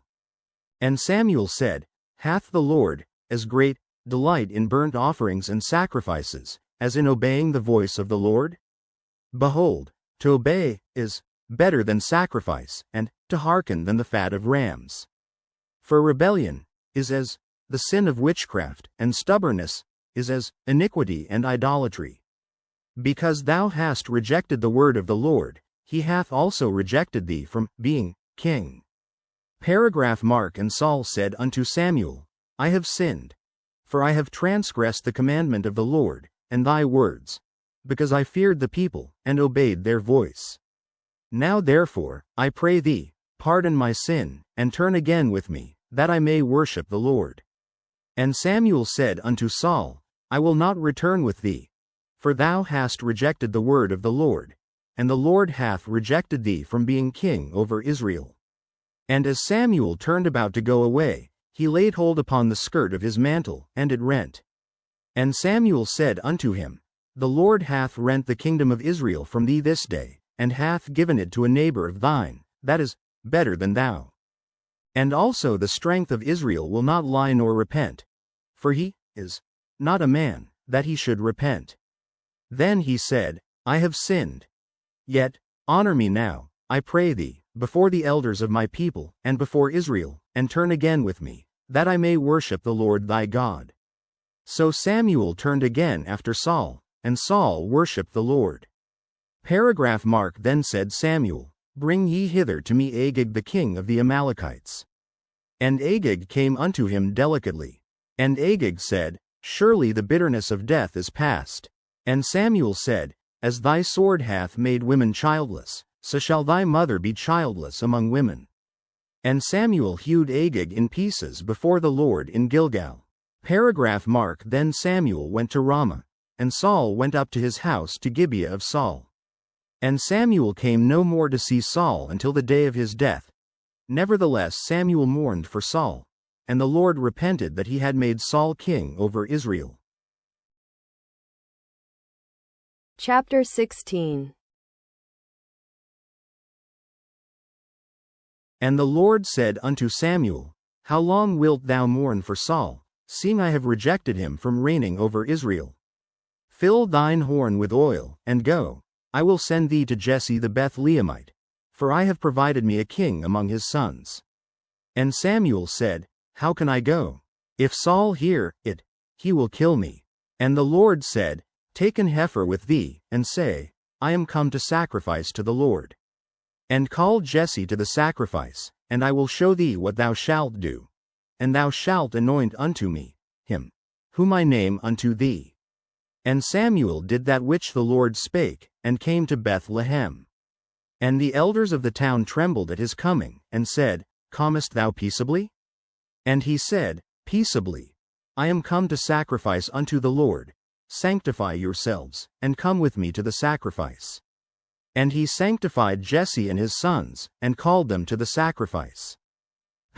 Mark And it came to pass, when they were come, that he looked on Eliab, and said, Surely the Lord's anointed is before him. But the Lord said unto Samuel, Look not on his countenance, or on the height of his stature, because I have refused him. For the Lord seeth, not as man seeth. For man looketh on the outward appearance, but the Lord looketh on the heart. Then Jesse called Abinadab, and made him pass before Samuel. And he said, Neither hath the Lord chosen this. Then Jesse made Shammah to pass by. And he said, Neither hath the Lord chosen this. Again, Jesse made 7 of his sons to pass before Samuel. And Samuel said unto Jesse, The Lord hath not chosen these. And Samuel said unto Jesse, Are here all thy children? And he said, There remaineth yet the youngest, and, behold, he keepeth the sheep. And Samuel said unto Jesse, Send and fetch him, for we will not sit down till he come hither. And he sent, and brought him in. Now he was ruddy, and withal of a beautiful countenance, and goodly to look to. And the Lord said, Arise, anoint him, for this is he. Then Samuel took the horn of oil, and anointed him in the midst of his brethren. And the Spirit of the Lord came upon David from that day forward. So Samuel rose up, and went to Ramah. Mark But the Spirit of the Lord departed from Saul, and an evil spirit from the Lord troubled him. And Saul's servants said unto him, Behold now, an evil spirit from God troubleth thee. Let our Lord now command thy servants, which are before thee, to seek out a man, who is a cunning player on an harp. And it shall come to pass, when the evil spirit from God is upon thee, that he shall play with his hand, and thou shalt be well. And Saul said unto his servants, Provide me now a man that can play well, and bring him to me. Then answered one of the servants, and said, Behold, I have seen a son of Jesse the Bethlehemite, that is cunning in playing, and a mighty valiant man, and a man of war, and prudent in matters, and a comely person, and the Lord is with him. Mark Wherefore Saul sent messengers unto Jesse, and said, Send me David thy son, which is with the sheep.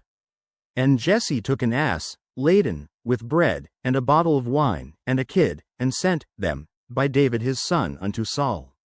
And David came to Saul, and stood before him, and he loved him greatly, and he became his armor-bearer. And Saul sent to Jesse, saying, Let David, I pray thee, stand before me, for he hath found favor in my sight. And it came to pass, when the evil spirit from God was upon Saul, that David took an harp, and played with his hand. So Saul was refreshed, and was well, and the evil spirit departed from him.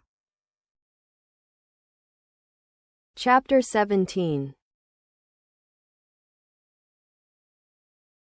Now the Philistines gathered together their armies to battle, and were gathered together at Shochoh, which belongeth to Judah, and pitched between Shochoh and Azekah, in Ephes Dammim. And Saul and the men of Israel were gathered together, and pitched by the valley of Elah, and set the battle in array against the Philistines. And the Philistines stood on a mountain on the one side, and Israel stood on a mountain on the other side, and there was a valley between them. Paragraph mark. And there went out a champion out of the camp of the Philistines, named Goliath, of Gath, whose height was 6 cubits and a span. And he had an helmet of brass upon his head, and he was armed with a coat of mail, and the weight of the coat was 5,000 shekels of brass. And he had greaves of brass upon his legs, and a target of brass between his shoulders. And the staff of his spear was like a weaver's beam, and his spear's head weighed 600 shekels of iron. And one bearing a shield went before him. And he stood and cried unto the armies of Israel, and said unto them, Why are ye come out to set your battle in array? Am not I a Philistine, and ye servants to Saul? Choose you a man for you, and let him come down to me. If he be able to fight with me, and to kill me, then will we be your servants. But if I prevail against him, and kill him, then shall ye be our servants, and serve us. And the Philistines said, I defy the armies of Israel this day. Give me a man, that we may fight together. When Saul and all Israel heard those words of the Philistine, they were dismayed, and greatly afraid. Paragraph mark. Now David was the son of that Ephrathite of Bethlehem, Judah, whose name was Jesse. And he had 8 sons. And the man went among men, for an old man in the days of Saul. And the 3 eldest sons of Jesse went, and followed Saul to the battle. And the names of his 3 sons that went to the battle were Eliab the firstborn, and next unto him Abinadab, and the third Shammah. And David was the youngest, and the 3 eldest followed Saul. But David went and returned from Saul to feed his father's sheep at Bethlehem. And the Philistine drew near morning and evening, and presented himself 40 days. And Jesse said unto David his son, Take now for thy brethren an ephah of this parched corn, and these 10 loaves, and run to the camp to thy brethren.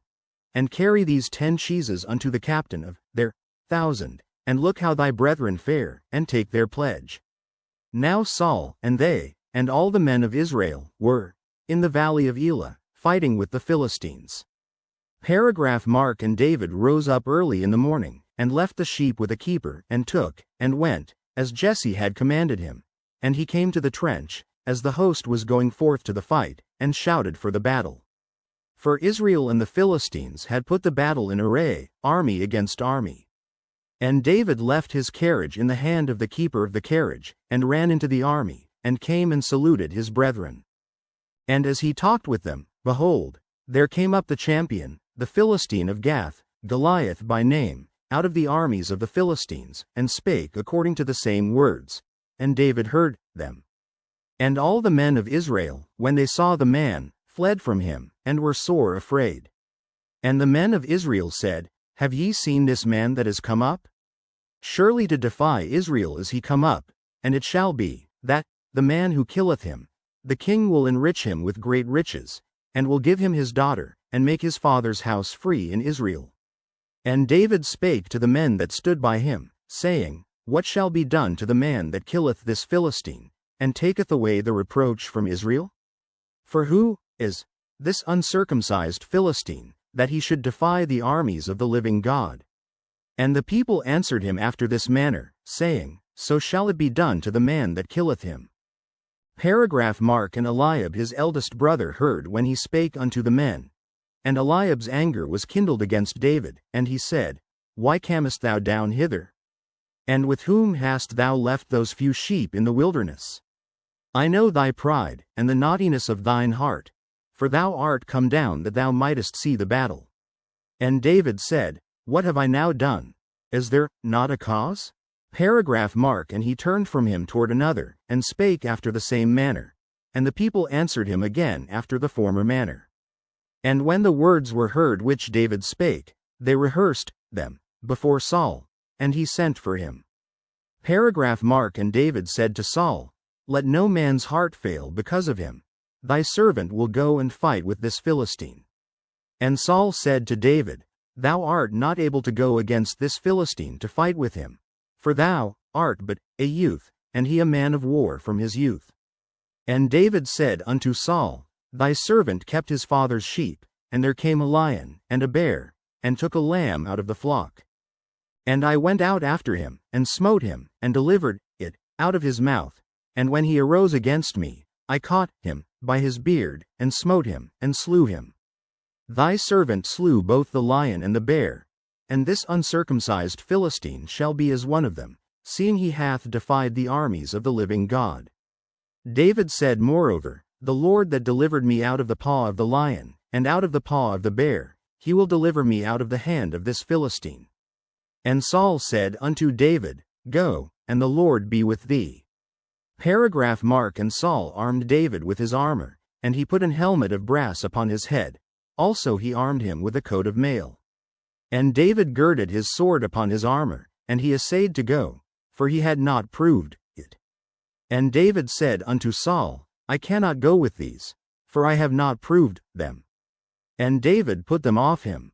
And he took his staff in his hand, and chose him 5 smooth stones out of the brook, and put them in a shepherd's bag which he had, even in a scrip, and his sling was in his hand.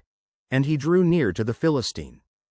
And the Philistine came on and drew near unto David, and the man that bare the shield went before him. And when the Philistine looked about, and saw David, he disdained him, for he was but a youth, and ruddy, and of a fair countenance. And the Philistine said unto David, Am I a dog, that thou comest to me with staves? And the Philistine cursed David by his gods.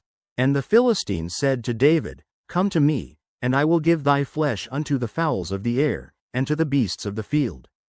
Then said David to the Philistine, Thou comest to me with a sword, and with a spear, and with a shield. But I come to thee in the name of the Lord of hosts, the God of the armies of Israel, whom thou hast defied. This day will the Lord deliver thee into mine hand, and I will smite thee, and take thine head from thee. And I will give the carcasses of the host of the Philistines this day unto the fowls of the air, and to the wild beasts of the earth, that all the earth may know that there is a God in Israel. And all this assembly shall know that the Lord saveth not with sword and spear, for the battle is the Lord's, and he will give you into our hands. And it came to pass, when the Philistine arose, and came and drew nigh to meet David, that David hasted, and ran toward the army to meet the Philistine. And David put his hand in his bag, and took thence a stone, and slang it, and smote the Philistine in his forehead, that the stone sunk into his forehead, and he fell upon his face to the earth. So David prevailed over the Philistine with a sling and with a stone, and smote the Philistine, and slew him. But there was no sword in the hand of David. Therefore David ran, and stood upon the Philistine, and took his sword, and drew it out of the sheath thereof, and slew him, and cut off his head therewith. And when the Philistines saw their champion was dead, they fled. And the men of Israel and of Judah arose, and shouted, and pursued the Philistines, until thou come to the valley, and to the gates of Ekron. And the wounded of the Philistines fell down by the way to Shaaraim, even unto Gath, and unto Ekron. And the children of Israel returned from chasing after the Philistines, and they spoiled their tents. And David took the head of the Philistine, and brought it to Jerusalem, but he put his armor in his tent. Paragraph mark. And when Saul saw David go forth against the Philistine, he said unto Abner, the captain of the host, Abner, whose son is this youth? And Abner said, As thy soul liveth, O king, I cannot tell. And the king said, Inquire thou whose son the stripling is. And as David returned from the slaughter of the Philistine, Abner took him, and brought him before Saul with the head of the Philistine in his hand. And Saul said to him, Whose son art thou, young man? And David answered, I am the son of thy servant Jesse the Bethlehemite. Chapter 18. And it came to pass, when he had made an end of speaking unto Saul, that the soul of Jonathan was knit with the soul of David, and Jonathan loved him as his own soul. And Saul took him that day, and would let him go no more home to his father's house. Then Jonathan and David made a covenant, because he loved him as his own soul. And Jonathan stripped himself of the robe that was upon him, and gave it to David, and his garments, even to his sword, and to his bow, and to his girdle. Mark and David went out whithersoever Saul sent him, and behaved himself wisely. And Saul set him over the men of war, and he was accepted in the sight of all the people, and also in the sight of Saul's servants. And it came to pass as they came, when David was returned from the slaughter of the Philistine, that the women came out of all cities of Israel, singing and dancing, to meet King Saul, with tabrets, with joy, and with instruments of music. And the women answered one another, as they played, and said, Saul hath slain his thousands, and David his 10,000s. And Saul was very wroth, and the saying displeased him, and he said, They have ascribed unto David 10,000s, and to me they have ascribed but thousands. And what can he have more but the kingdom? And Saul eyed David from that day and forward. Mark. And it came to pass on the morrow, that the evil spirit from God came upon Saul, and he prophesied in the midst of the house. And David played with his hand, as at other times, and there was a javelin in Saul's hand. And Saul cast the javelin, for he said, I will smite David even to the wall with it. And David avoided out of his presence twice. Mark. And Saul was afraid of David, because the Lord was with him, and was departed from Saul. Therefore Saul removed him from him, and made him his captain over 1,000, and he went out and came in before the people. And David behaved himself wisely in all his ways, and the Lord was with him. Wherefore when Saul saw that he behaved himself very wisely, he was afraid of him. But all Israel and Judah loved David, because he went out and came in before them. Mark. And Saul said to David, Behold my elder daughter Merab, her will I give thee to wife. Only be thou valiant for me, and fight the Lord's battles. For Saul said, Let not mine hand be upon him, but let the hand of the Philistines be upon him. And David said unto Saul, Who am I? And what is my life, or my father's family in Israel, that I should be son-in-law to the king? But it came to pass at the time when Merab Saul's daughter should have been given to David, that she was given unto Adriel the Mahalathite to wife. And Michal Saul's daughter loved David, and they told Saul, and the thing pleased him.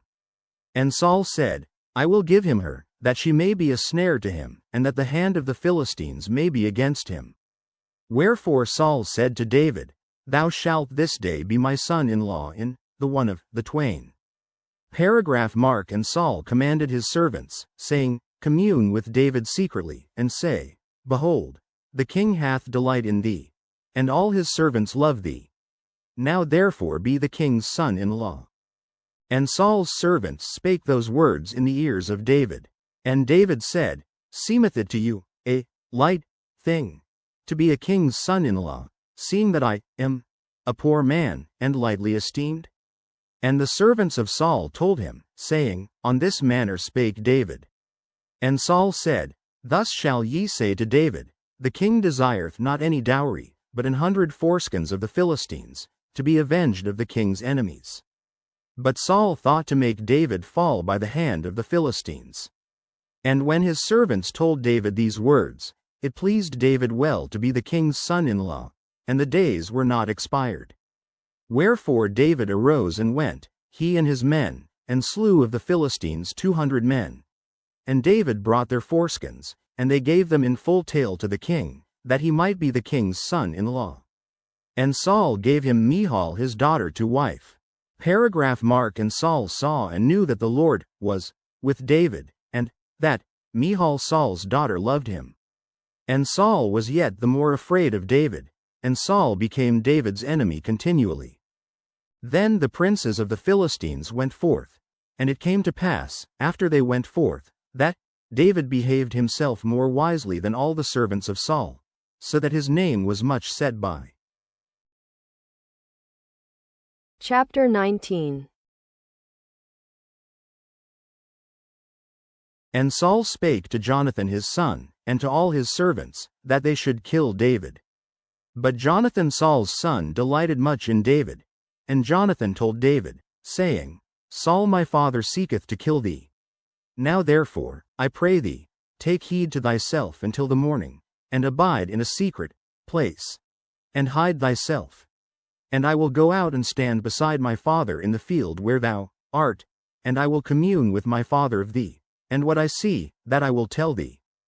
Paragraph Mark. And Jonathan spake good of David unto Saul his father, and said unto him, Let not the king sin against his servant, against David, because he hath not sinned against thee, and because his works have been to thee ward very good. For he did put his life in his hand, and slew the Philistine, and the Lord wrought a great salvation for all Israel. Thou sawest it, and didst rejoice.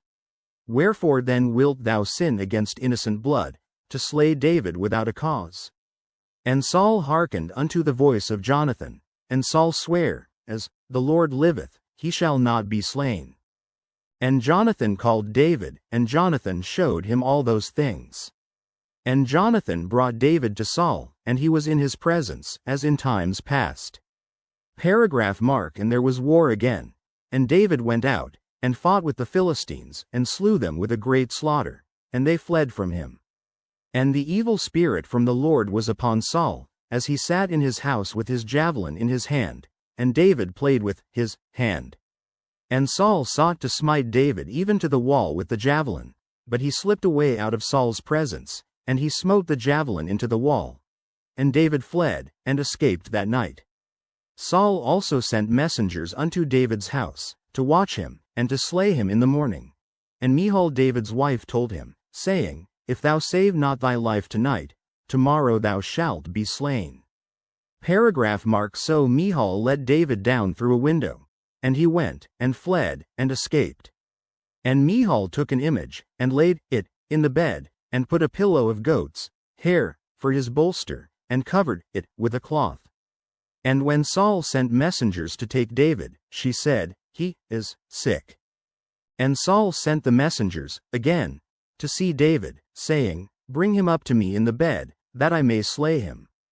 And when the messengers were come in, behold, there was an image in the bed, with a pillow of goat's hair for his bolster. And Saul said unto Michal, Why hast thou deceived me so, and sent away mine enemy, that he is escaped? And Michal answered Saul, He said unto me, Let me go. Why should I kill thee? Paragraph Mark. So David fled, and escaped, and came to Samuel to Ramah, and told him all that Saul had done to him. And he and Samuel went and dwelt in Naioth. And it was told Saul, saying, Behold, David is at Naioth in Ramah. And Saul sent messengers to take David. And when they saw the company of the prophets prophesying, and Samuel standing, as appointed over them, the Spirit of God was upon the messengers of Saul, and they also prophesied. And when it was told Saul, he sent other messengers, and they prophesied likewise. And Saul sent messengers again the third time, and they prophesied also. Then went he also to Ramah, and came to a great well that is in Sechu. And he asked and said, Where are Samuel and David? And one said, Behold, they be at Naioth in Ramah. And he went thither to Naioth in Ramah. And the Spirit of God was upon him also, and he went on, and prophesied, until he came to Naioth in Ramah. And he stripped off his clothes also, and prophesied before Samuel in like manner, and lay down naked all that day and all that night. Wherefore they say, Is Saul also among the prophets? Chapter 20. And David fled from Naioth in Ramah, and came and said before Jonathan, What have I done? What is mine iniquity? And what is my sin before thy father, that he seeketh my life? And he said unto him, God forbid. Thou shalt not die. Behold, my father will do nothing either great or small, but that he will show it me. And why should my father hide this thing from me? It is not so. And David sware moreover, and said, Thy father certainly knoweth that I have found grace in thine eyes. And he saith, Let not Jonathan know this, lest he be grieved. But truly, as the Lord liveth, and as thy soul liveth, there is but a step between me and death. Then said Jonathan unto David, Whatsoever thy soul desireth, I will even do it for thee. And David said unto Jonathan, Behold, tomorrow is the new moon, and I should not fail to sit with the king at meat. But let me go, that I may hide myself in the field unto the third day, at even. If thy father at all miss me, then say, David earnestly asked leave of me that he might run to Bethlehem his city. For there is a yearly sacrifice there for all the family. If he say thus, It is well, thy servant shall have peace. But if he be very wroth, then be sure that evil is determined by him. Therefore thou shalt deal kindly with thy servant, for thou hast brought thy servant into a covenant of the Lord with thee. Notwithstanding, if there be in me iniquity, slay me thyself. For why shouldest thou bring me to thy father? And Jonathan said, Far be it from thee. For if I knew certainly that evil were determined by my father to come upon thee, then would not I tell it thee? Then said David to Jonathan, Who shall tell me? Or what, if thy father answer thee roughly? Mark And Jonathan said unto David, Come, and let us go out into the field. And they went out both of them into the field. And Jonathan said unto David, O Lord God of Israel, when I have sounded my father about tomorrow any time, or the third day, and, behold, if there be good toward David, and I then send not unto thee, and show it thee. The Lord do so and much more to Jonathan. But if it please my father to do thee evil, then I will show it thee, and send thee away, that thou mayest go in peace. And the Lord be with thee, as he hath been with my father. And thou shalt not only while yet I live show me the kindness of the Lord, that I die not, but also, thou shalt not cut off thy kindness from my house forever. No, not when the Lord hath cut off the enemies of David every one from the face of the earth. So Jonathan made a covenant with the house of David, saying, Let the Lord even require it at the hand of David's enemies. And Jonathan caused David to swear again, because he loved him, for he loved him as he loved his own soul. Then Jonathan said to David, Tomorrow is the new moon, and thou shalt be missed, because thy seat will be empty. And, when thou hast stayed 3 days, then thou shalt go down quickly, and come to the place where thou didst hide thyself when the business was in hand, and shalt remain by the stone easel. And I will shoot 3 arrows on the side thereof, as though I shot at a mark. And, behold, I will send a lad, saying, Go, find out the arrows. If I expressly say unto the lad, Behold, the arrows are on this side of thee, take them. Then come thou. For there is peace to thee, and no hurt, as the Lord liveth. But if I say thus unto the young man, Behold, the arrows are beyond thee, go thy way, for the Lord hath sent thee away. And, as touching the matter which thou and I have spoken of, behold, the Lord be between thee and me forever. Mark So David hid himself in the field. And when the new moon was come, the king sat him down to eat meat. And the king sat upon his seat, as at other times, even upon a seat by the wall. And Jonathan arose, and Abner sat by Saul's side, and David's place was empty. Nevertheless Saul spake not anything that day, for he thought, Something hath befallen him, he is not clean, surely he is not clean. And it came to pass on the morrow, which was the 2nd day of the month, that David's place was empty. And Saul said unto Jonathan his son, Wherefore cometh not the son of Jesse to meat, neither yesterday, nor today? And Jonathan answered Saul, David earnestly asked leave of me to go to Bethlehem. And he said, Let me go, I pray thee. For our family hath a sacrifice in the city, and my brother, he hath commanded me to be there. And now, if I have found favor in thine eyes, let me get away, I pray thee, and see my brethren. Therefore he cometh not unto the king's table. Then Saul's anger was kindled against Jonathan, and he said unto him, Thou son of the perverse rebellious woman, do not I know that thou hast chosen the son of Jesse to thine own confusion, and unto the confusion of thy mother's nakedness? For as long as the son of Jesse liveth upon the ground, thou shalt not be established, nor thy kingdom. Wherefore now send and fetch him unto me, for he shall surely die. And Jonathan answered Saul his father, and said unto him, Wherefore shall he be slain? What hath he done? And Saul cast a javelin at him to smite him, whereby Jonathan knew that it was determined of his father to slay David.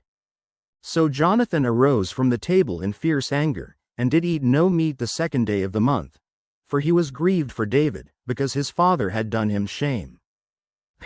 Mark. And it came to pass in the morning, that Jonathan went out into the field at the time appointed with David, and a little lad with him.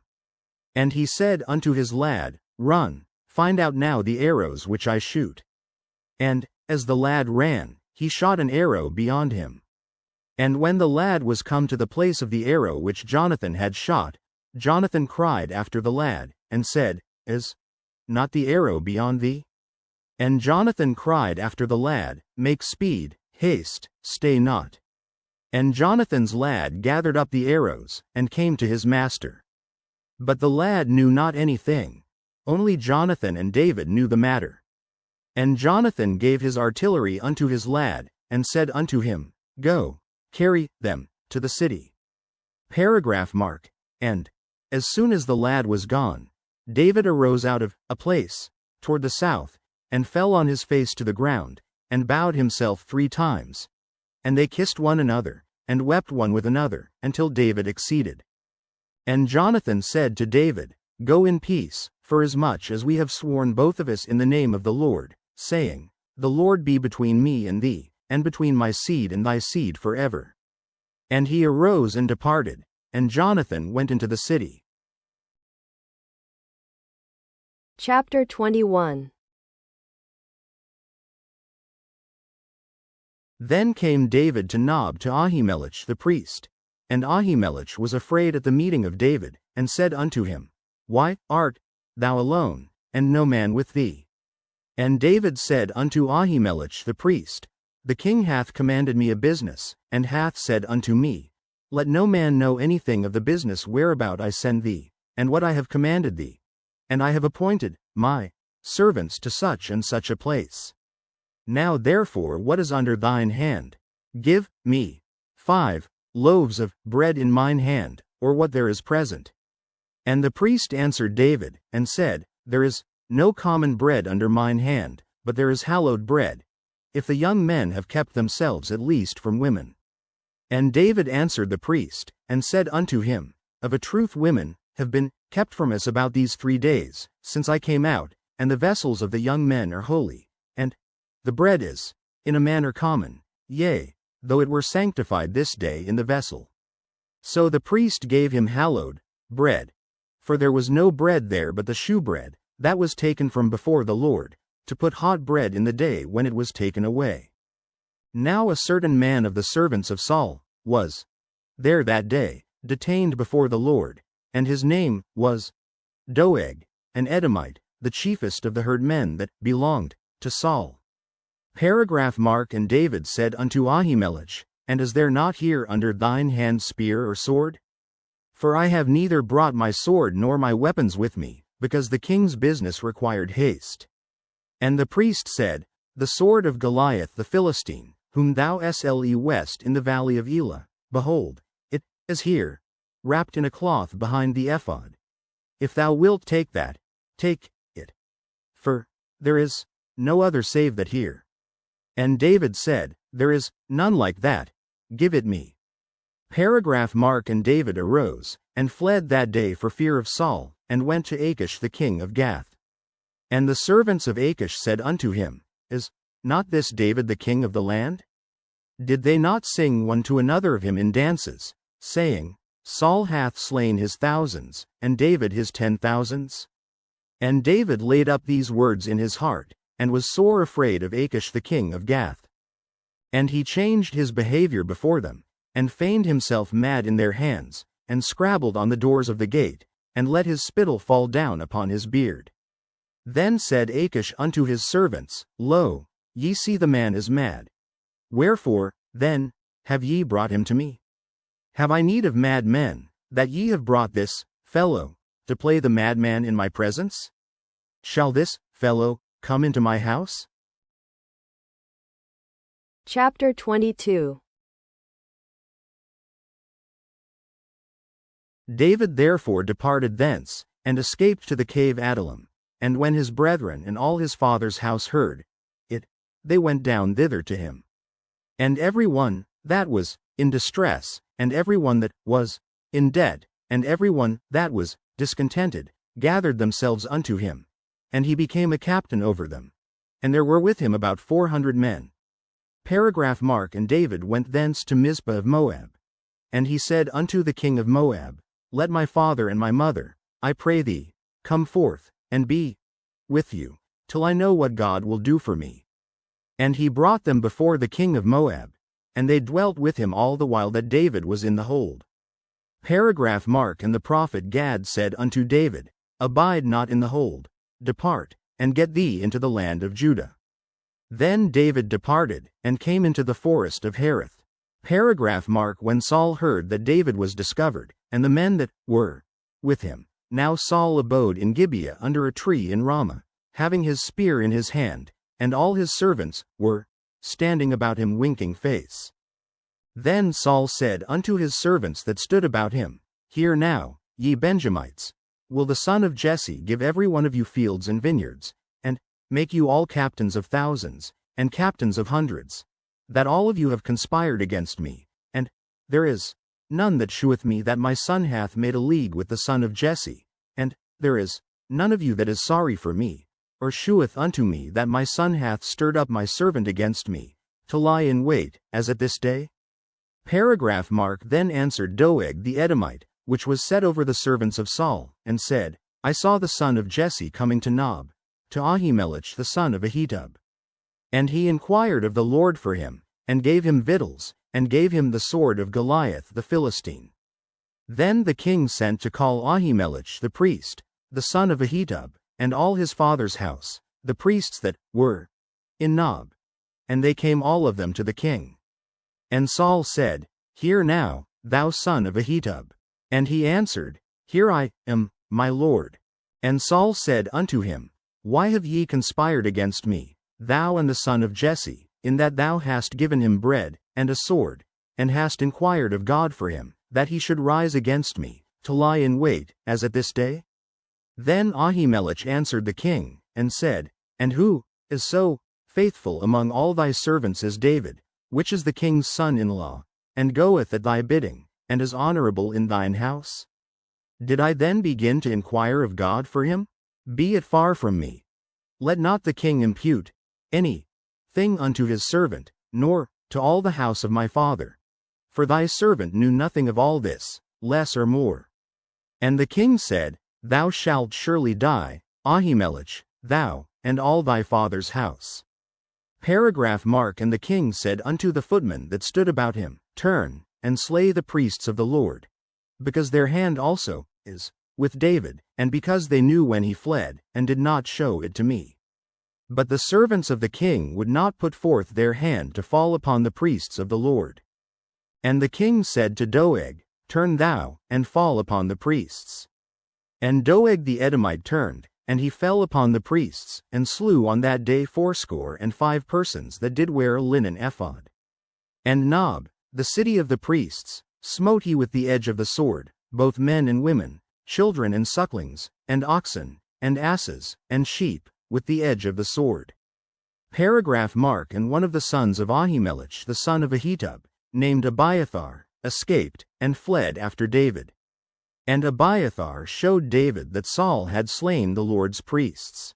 And David said unto Abiathar, I knew it, that day, when Doeg the Edomite was there, that he would surely tell Saul, I have occasioned the death of all the persons of thy father's house. Abide thou with me, fear not, For he that seeketh my life seeketh thy life. But with me thou shalt be in safeguard. Chapter 23. Then they told David, saying, Behold, the Philistines fight against Keilah, and they rob the threshing floors. Therefore David inquired of the Lord, saying, Shall I go and smite these Philistines? And the Lord said unto David, Go, and smite the Philistines, and save Keilah. And David's men said unto him, Behold, we be afraid here in Judah. How much more then if we come to Keilah against the armies of the Philistines? Then David inquired of the Lord yet again. And the Lord answered him and said, Arise, go down to Keilah, for I will deliver the Philistines into thine hand. So David and his men went to Keilah, and fought with the Philistines, and brought away their cattle, and smote them with a great slaughter. So David saved the inhabitants of Keilah. And it came to pass, when Abiathar the son of Ahimelech fled to David to Keilah, that he came down, with an ephod in his hand. Paragraph mark. And it was told Saul that David was come to Keilah. And Saul said, God hath delivered him into mine hand, for he is shut in, by entering into a town that hath gates and bars. And Saul called all the people together to war, to go down to Keilah, to besiege David and his men. Paragraph mark. And David knew that Saul secretly practiced mischief against him, and he said to Abiathar the priest, Bring hither the ephod. Then said David, O Lord God of Israel, thy servant hath certainly heard that Saul seeketh to come to Keilah, to destroy the city for my sake. Will the men of Keilah deliver me up into his hand? Will Saul come down, as thy servant hath heard? O Lord God of Israel, I beseech thee, tell thy servant. And the Lord said, He will come down. Then said David, Will the men of Keilah deliver me and my men into the hand of Saul? And the Lord said, They will deliver thee up. Paragraph mark. Then David and his men, which were about 600, arose and departed out of Keilah, and went whithersoever they could go. And it was told Saul that David was escaped from Keilah, and he forbare to go forth. And David abode in the wilderness in strongholds, and remained in a mountain in the wilderness of Ziph. And Saul sought him every day, but God delivered him not into his hand. And David saw that Saul was come out to seek his life, and David was in the wilderness of Ziph in a wood. Paragraph mark. And Jonathan Saul's son arose, and went to David into the wood, and strengthened his hand in God. And he said unto him, Fear not, for the hand of Saul my father shall not find thee, and thou shalt be king over Israel, and I shall be next unto thee. And that also Saul my father knoweth.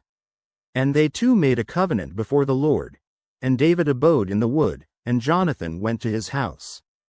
Paragraph mark. Then came up the Ziphites to Saul to Gibeah, saying, Doth not David hide himself with us in strongholds in the wood, in the hill of Hachilah, which is on the south of Jeshimon? Now therefore, O king, come down according to all the desire of thy soul to come down, and our part shall be to deliver him into the king's hand. And Saul said, Blessed be ye of the Lord, for ye have compassion on me. Go, I pray you, prepare yet, and know and see his place where his haunt is, and who hath seen him there? For it is told me, that he dealeth very subtly. See therefore, and take knowledge of all the lurking places where he hideth himself, and come ye again to me with the certainty, and I will go with you. And it shall come to pass, if he be in the land, that I will search him out throughout all the thousands of Judah. And they arose, and went to Ziph before Saul. But David and his men were in the wilderness of Maon, in the plain on the south of Jeshimon. Saul also and his men went to seek him. And they told David. Wherefore he came down into a rock, and abode in the wilderness of Maon. And when Saul heard that, he pursued after David in the wilderness of Maon. And Saul went on this side of the mountain, and David and his men on that side of the mountain. And David made haste to get away for fear of Saul. For Saul and his men compassed David and his men round about to take them. Paragraph mark. But there came a messenger unto Saul, saying, Haste thee, and come, for the Philistines have invaded the land. Wherefore Saul returned from pursuing after David, and went against the Philistines. Therefore they called that place Selah Hamahilkoth. Paragraph Mark and David went up from thence, and dwelt in strongholds at En-gedi. Chapter 24. And it came to pass, when Saul was returned from following the Philistines, that it was told him, saying, Behold, David is in the wilderness of En-gedi. Then Saul took 3,000 chosen men out of all Israel, and went to seek David and his men upon the rocks of the wild goats. And he came to the sheepcotes by the way, where was a cave, and Saul went in to cover his feet, and David and his men remained in the sides of the cave. And the men of David said unto him, Behold the day of which the Lord said unto thee, Behold, I will deliver thine enemy into thine hand, that thou mayest do to him as it shall seem good unto thee. Then David arose, and cut off the skirt of Saul's robe privily. And it came to pass afterward, that David's heart smote him, because he had cut off Saul's skirt. And he said unto his men, The Lord forbid that I should do this thing unto my master, the Lord's anointed, to stretch forth mine hand against him, seeing he is the anointed of the Lord. So David stayed his servants with these words, and suffered them not to rise against Saul. But Saul rose up out of the cave, and went on his way. David also arose afterward, and went out of the cave, and cried after Saul, saying, My lord the king. And when Saul looked behind him, David stooped with his face to the earth, and bowed himself. Paragraph Mark and David said to Saul, Wherefore hearest thou men's words, saying, Behold, David seeketh thy hurt? Behold, this day thine eyes have seen how that the Lord had delivered thee today into mine hand in the cave. And some bade me kill thee. But mine eye spared thee, and I said, I will not put forth mine hand against my Lord, for he is the Lord's anointed. Moreover, my father, see the skirt of thy robe in my hand. For in that I cut off the skirt of thy robe, and killed thee not. Know thou and see that there is neither evil nor transgression in mine hand, and I have not sinned against thee. Yet thou huntest my soul to take it. The Lord judge between me and thee, and the Lord avenge me of thee, but mine hand shall not be upon thee. As saith the proverb of the ancients, Wickedness proceedeth from the wicked, but mine hand shall not be upon thee. After whom is the king of Israel come out? After whom dost thou pursue? After a dead dog, after a flea. The Lord therefore be judge, and judge between me and thee, and see, and plead my cause, and deliver me out of thine hand. Paragraph Mark. And it came to pass, when David had made an end of speaking these words unto Saul, that Saul said, Is this thy voice, my son David? And Saul lifted up his voice, and wept. And he said to David, Thou art more righteous than I. For thou hast rewarded me good, whereas I have rewarded thee evil. And thou hast showed this day how that thou hast dealt well with me. Forasmuch as when the Lord had delivered me into thine hand, thou killedst me not. For if a man find his enemy, will he let him go well away? Wherefore the Lord reward thee good for that thou hast done unto me this day. And now, behold, I know well that thou shalt surely be king, and that the kingdom of Israel shall be established in thine hand. Swear now therefore unto me by the Lord, that thou wilt not cut off my seed after me, and that thou wilt not destroy my name out of my father's house. And David sware unto Saul. And Saul went home. But David and his men gat them up unto the hold. Chapter 25. And Samuel died, and all the Israelites were gathered together, and lamented him, and buried him in his house at Ramah. And David arose, and went down to the wilderness of Paran. And there was a man in Maon, whose possessions were in Carmel, and the man was very great, and he had 3,000 sheep and 1,000 goats, and he was shearing his sheep in Carmel. Now the name of the man was Nabal, and the name of his wife Abigail. And she was a woman of good understanding, and of a beautiful countenance. But the man was churlish and evil in his doings, and he was of the house of Caleb. Paragraph Mark and David heard in the wilderness that Nabal did shear his sheep. And David sent out 10 young men, and David said unto the young men, Get you up to Carmel, and go to Nabal, and greet him in my name. And thus shall ye say to him that liveth in prosperity, Peace be both to thee, and peace be to thine house, and peace be unto all that thou hast. And now I have heard that thou hast shearers. Now thy shepherds which were with us, we hurt them not, neither was there aught missing unto them, all the while they were in Carmel. Ask thy young men, and they will show thee. Wherefore let the young men find favor in thine eyes. For we come in a good day. Give, I pray thee, whatsoever cometh to thine hand unto thy servants, and to thy son David.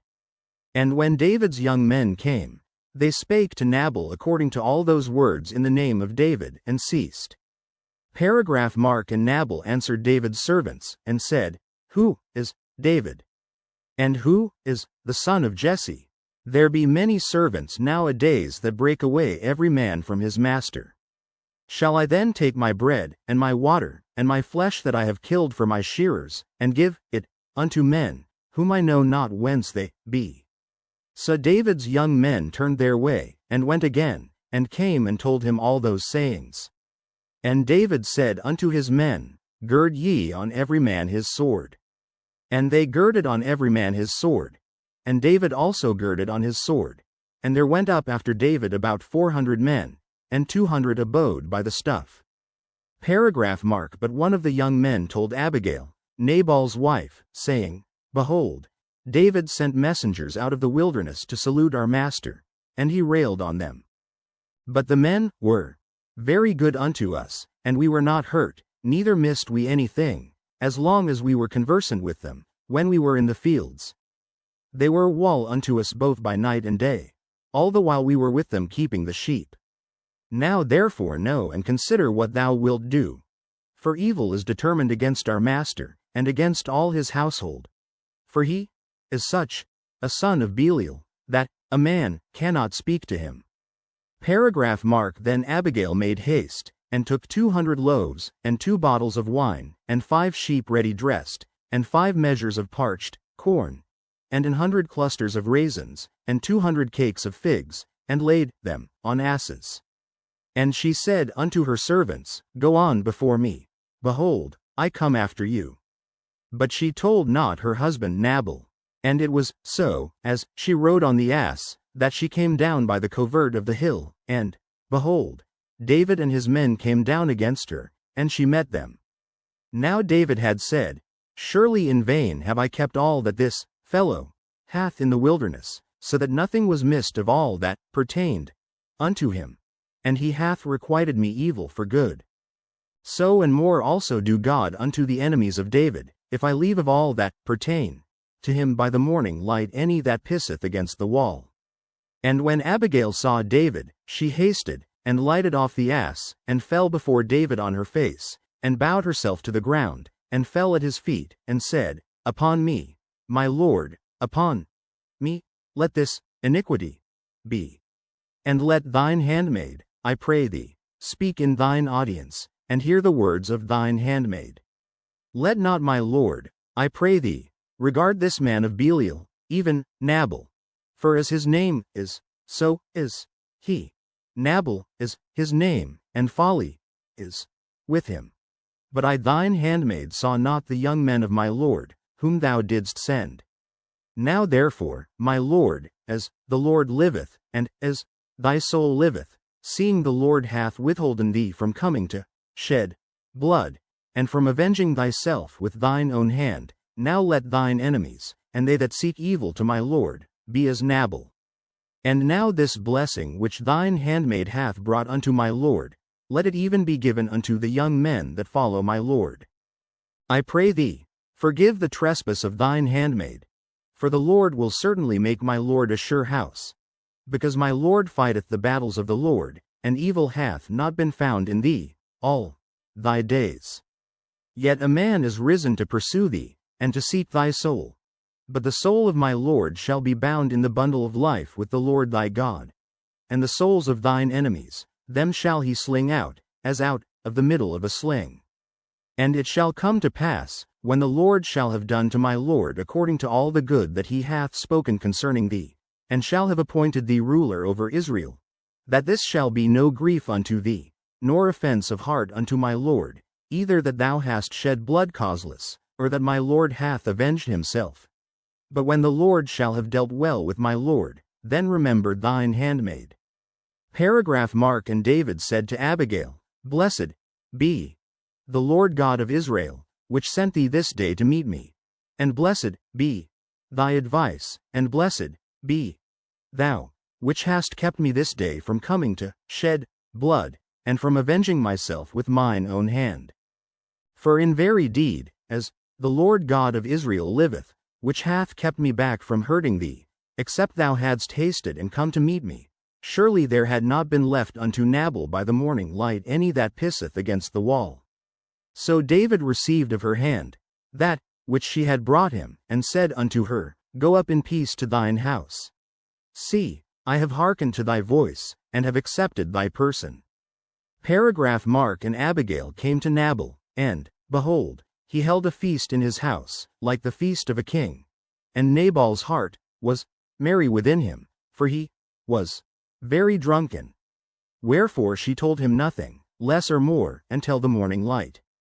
But it came to pass in the morning, when the wine was gone out of Nabal, and his wife had told him these things, that his heart died within him, and he became as a stone. And it came to pass about 10 days after, that the Lord smote Nabal, that he died.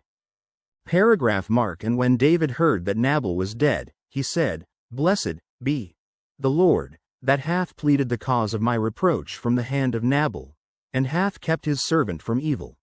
For the Lord hath returned the wickedness of Nabal upon his own head. And David sent and communed with Abigail, to take her to him to wife. And when the servants of David were come to Abigail to Carmel, they spake unto her, saying, David sent us unto thee, to take thee to him to wife. And she arose, and bowed herself on her face to the earth, and said, Behold, let thine handmaid be a servant to wash the feet of the servants of my Lord. And Abigail hasted, and arose, and rode upon an ass, with 5 damsels of hers that went after her. And she went after the messengers of David, and became his wife. David also took Ahinoam of Jezreel, and they were also both of them his wives. Paragraph Mark. But Saul had given Michal his daughter, David's wife, to Phalti the son of Laish, which was of Gallim. Chapter 26. And the Ziphites came unto Saul to Gibeah, saying, Doth not David hide himself in the hill of Hachilah, which is before Jeshimon? Then Saul arose, and went down to the wilderness of Ziph, having 3,000 chosen men of Israel with him, to seek David in the wilderness of Ziph. And Saul pitched in the hill of Hachilah, which is before Jeshimon, by the way. But David abode in the wilderness, and he saw that Saul came after him into the wilderness. David therefore sent out spies, and understood that Saul was come in very deed. Paragraph Mark. And David arose, and came to the place where Saul had pitched. And David beheld the place where Saul lay, and Abner the son of Ner, the captain of his host. And Saul lay in the trench, and the people pitched round about him. Then answered David and said to Ahimelech the Hittite, and to Abishai the son of Zeruiah, brother to Joab, saying, Who will go down with me to Saul to the camp? And Abishai said, I will go down with thee. So David and Abishai came to the people by night, and, behold, Saul lay sleeping within the trench, and his spear stuck in the ground at his bolster. But Abner and the people lay round about him.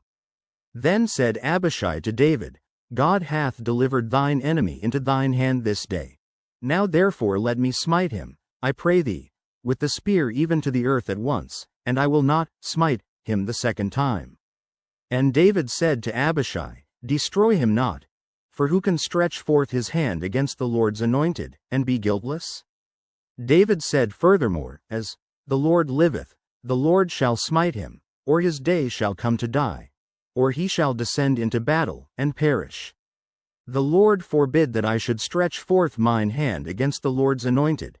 But, I pray thee, take thou now the spear that is at his bolster, and the cruse of water, and let us go. So David took the spear and the cruse of water from Saul's bolster, and they gat them away, and no man saw it, nor knew it, neither awaked. For they were all asleep, because a deep sleep from the Lord was fallen upon them. Paragraph mark. Then David went over to the other side, and stood on the top of an hill afar off, a great space being between them. And David cried to the people, and to Abner the son of Ner, saying, Answerest thou not, Abner? Then Abner answered and said, Who art thou, that criest to the king? And David said to Abner, Art not thou a valiant man? And who is like to thee in Israel? Wherefore then hast thou not kept thy lord the king? For there came one of the people in to destroy the king thy lord. This thing is not good that thou hast done. As the Lord liveth, ye are worthy to die, because ye have not kept your master, the Lord's anointed. And now see where the king's spear is, and the cruse of water that was at his bolster. And Saul knew David's voice, and said, Is this thy voice, my son David? And David said, It is my voice, my lord, O king. And he said, Wherefore doth my lord thus pursue after his servant? For what have I done?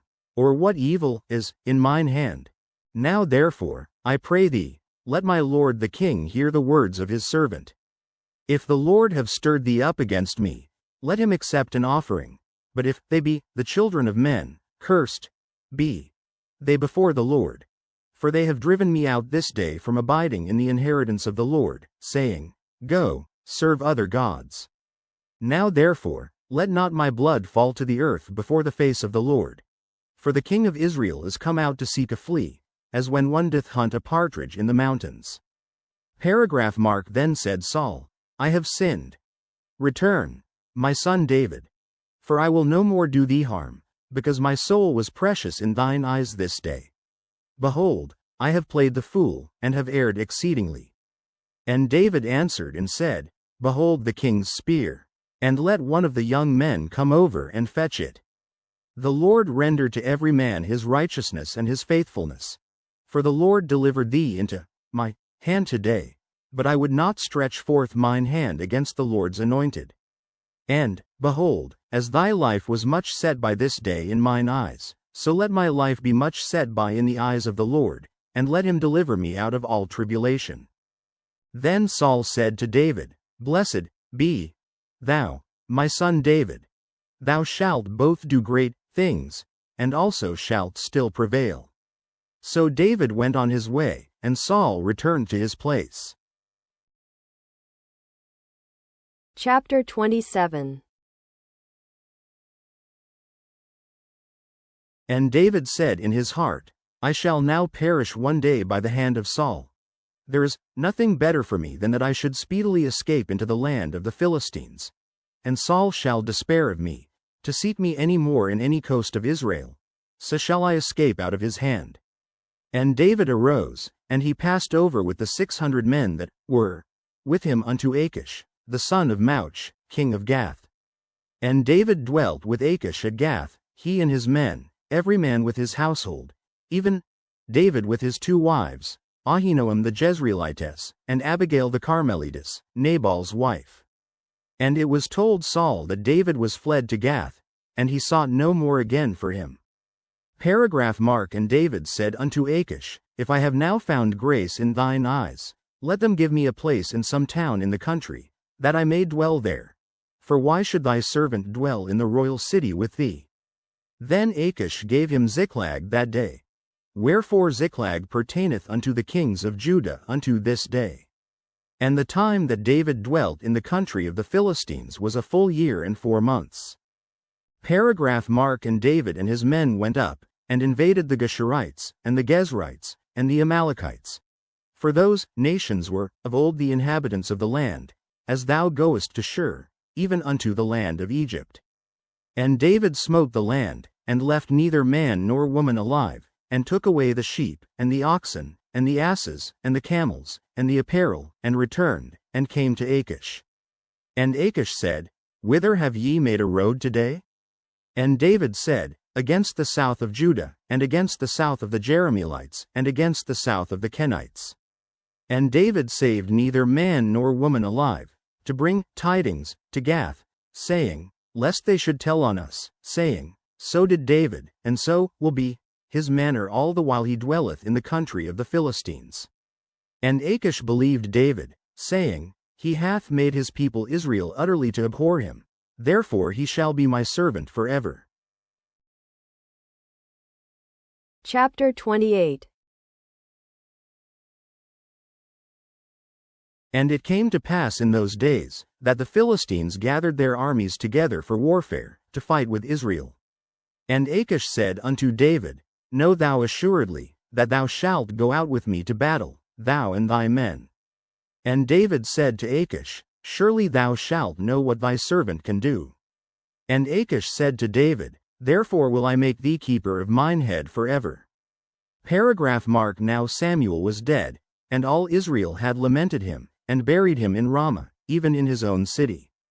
And Saul had put away those that had familiar spirits, and the wizards, out of the land. And the Philistines gathered themselves together, and came and pitched in Shunem. And Saul gathered all Israel together, and they pitched in Gilboa. And when Saul saw the host of the Philistines, he was afraid, and his heart greatly trembled. And when Saul inquired of the Lord answered him not, neither by dreams, nor by Urim, nor by prophets. Paragraph mark. Then said Saul unto his servants, Seek me a woman that hath a familiar spirit, that I may go to her, and inquire of her. And his servants said to him, Behold, there is a woman that hath a familiar spirit at Endor. And Saul disguised himself, and put on other raiment, and he went, and 2 men with him, and they came to the woman by night. And he said, I pray thee, divine unto me by the familiar spirit, and bring me him up, whom I shall name unto thee.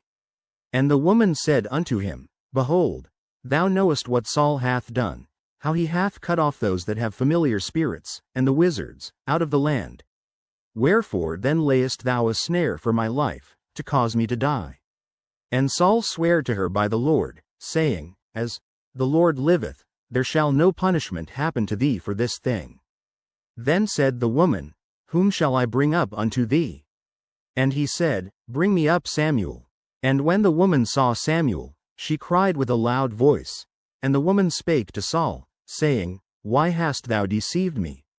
For thou art Saul. And the king said unto her, Be not afraid, for what west thou? And the woman said unto Saul, I saw gods ascending out of the earth. And he said unto her, What form is he of? And she said, An old man cometh up, and he is covered with a mantle. And Saul perceived that it was Samuel, and he stooped with his face to the ground, and bowed himself. Paragraph mark. And Samuel said to Saul, Why hast thou disquieted me, to bring me up? And Saul answered, I am sore distressed. For the Philistines make war against me, and God is departed from me, and answereth me no more, neither by prophets, nor by dreams. Therefore I have called thee, that thou mayest make known unto me what I shall do. Then said Samuel, Wherefore then dost thou ask of me, seeing the Lord is departed from thee, and is become thine enemy? And the Lord hath done to him, as he spake by me.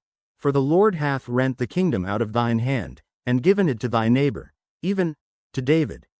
Because thou obeyedst not the voice of the Lord, nor executed his fierce wrath upon Amalek.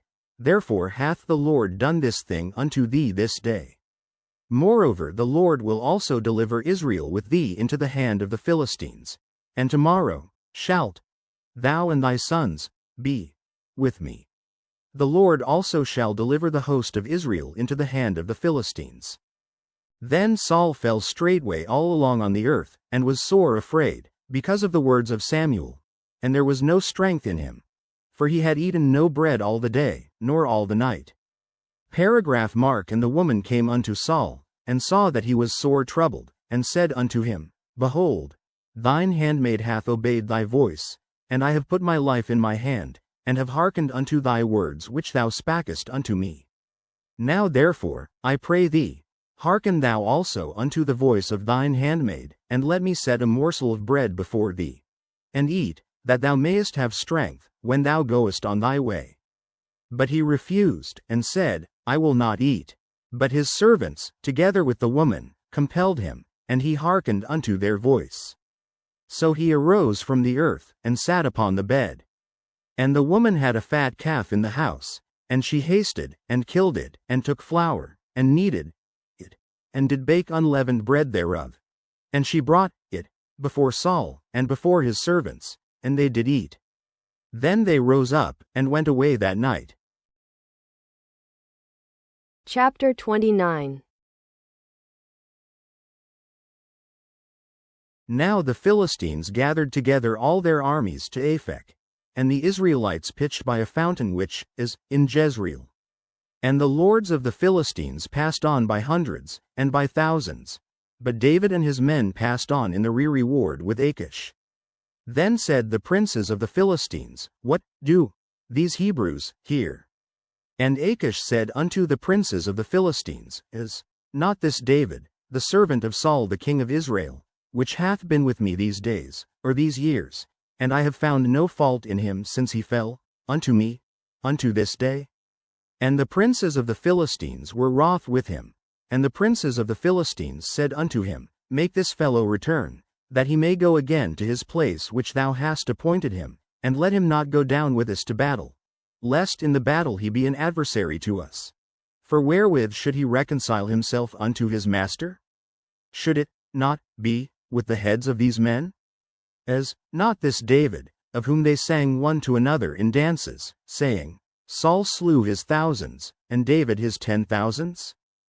Paragraph mark. Then Achish called David, and said unto him, Surely, as the Lord liveth, thou hast been upright, and thy going out and thy coming in with me in the host is good in my sight. For I have not found evil in thee since the day of thy coming unto me unto this day. Nevertheless the Lord's favor thee not. Wherefore now return, and go in peace, that thou displease not the lords of the Philistines. Paragraph mark. And David said unto Achish, But what have I done? And what hast thou found in thy servant so long as I have been with thee unto this day, that I may not go fight against the enemies of my lord the king? And Achish answered and said to David, I know that thou art good in my sight, as an angel of God. Notwithstanding the princes of the Philistines have said, He shall not go up with us to the battle. Wherefore now rise up early in the morning with thy master's servants that are come with thee, and as soon as ye be up early in the morning, and have light, depart. So David and his men rose up early to depart in the morning, to return into the land of the Philistines. And the Philistines went up to Jezreel. Chapter 30. And it came to pass, when David and his men were come to Ziklag on the third day, that the Amalekites had invaded the south, and Ziklag, and smitten Ziklag, and burned it with fire, and had taken the women captives, that were therein. They slew not any, either great or small, but carried them away, and went on their way. Paragraph mark. So David and his men came to the city, and, behold, it was burned with fire, and their wives, and their sons, and their daughters, were taken captives. Then David and the people that were with him lifted up their voice and wept, until they had no more power to weep. And David's 2 wives were taken captives, Ahinoam the Jezreelitess, and Abigail the wife of Nabal the Carmelite. And David was greatly distressed, for the people spake of stoning him, because the soul of all the people was grieved, every man for his sons and for his daughters. But David encouraged himself in the Lord his God. And David said to Abiathar the priest, Ahimelech's son, I pray thee, bring me hither the ephod. And Abiathar brought thither the ephod to David. And David inquired of the Lord, saying, Shall I pursue after this troop? Shall I overtake them? And he answered him, Pursue, for thou shalt surely overtake them, and without fail recover all. So David went, he and the 600 men that were with him, and came to the brook Besor, where those that were left behind stayed. But David pursued, he and 400 men. For 200 abode behind, which were so faint that they could not go over the brook Besor. Paragraph mark. And they found an Egyptian in the field, and brought him to David, and gave him bread, and he did eat. And they made him drink water. And they gave him a piece of a cake of figs, and 2 clusters of raisins. And when he had eaten, his spirit came again to him. For he had eaten no bread, nor drunk any water, 3 days and 3 nights. And David said unto him, To whom belongest thou? And whence art thou? And he said, I am a young man of Egypt, servant to an Amalekite, and my master left me, because 3 days agone I fell sick. We made an invasion upon the south of the Cherethites, and upon the coast, which belongeth to Judah, and upon the south of Caleb, and we burned Ziklag with fire. And David said to him, Canst thou bring me down to this company? And he said, Swear unto me by God, that thou wilt neither kill me, nor deliver me into the hands of my master, and I will bring thee down to this company.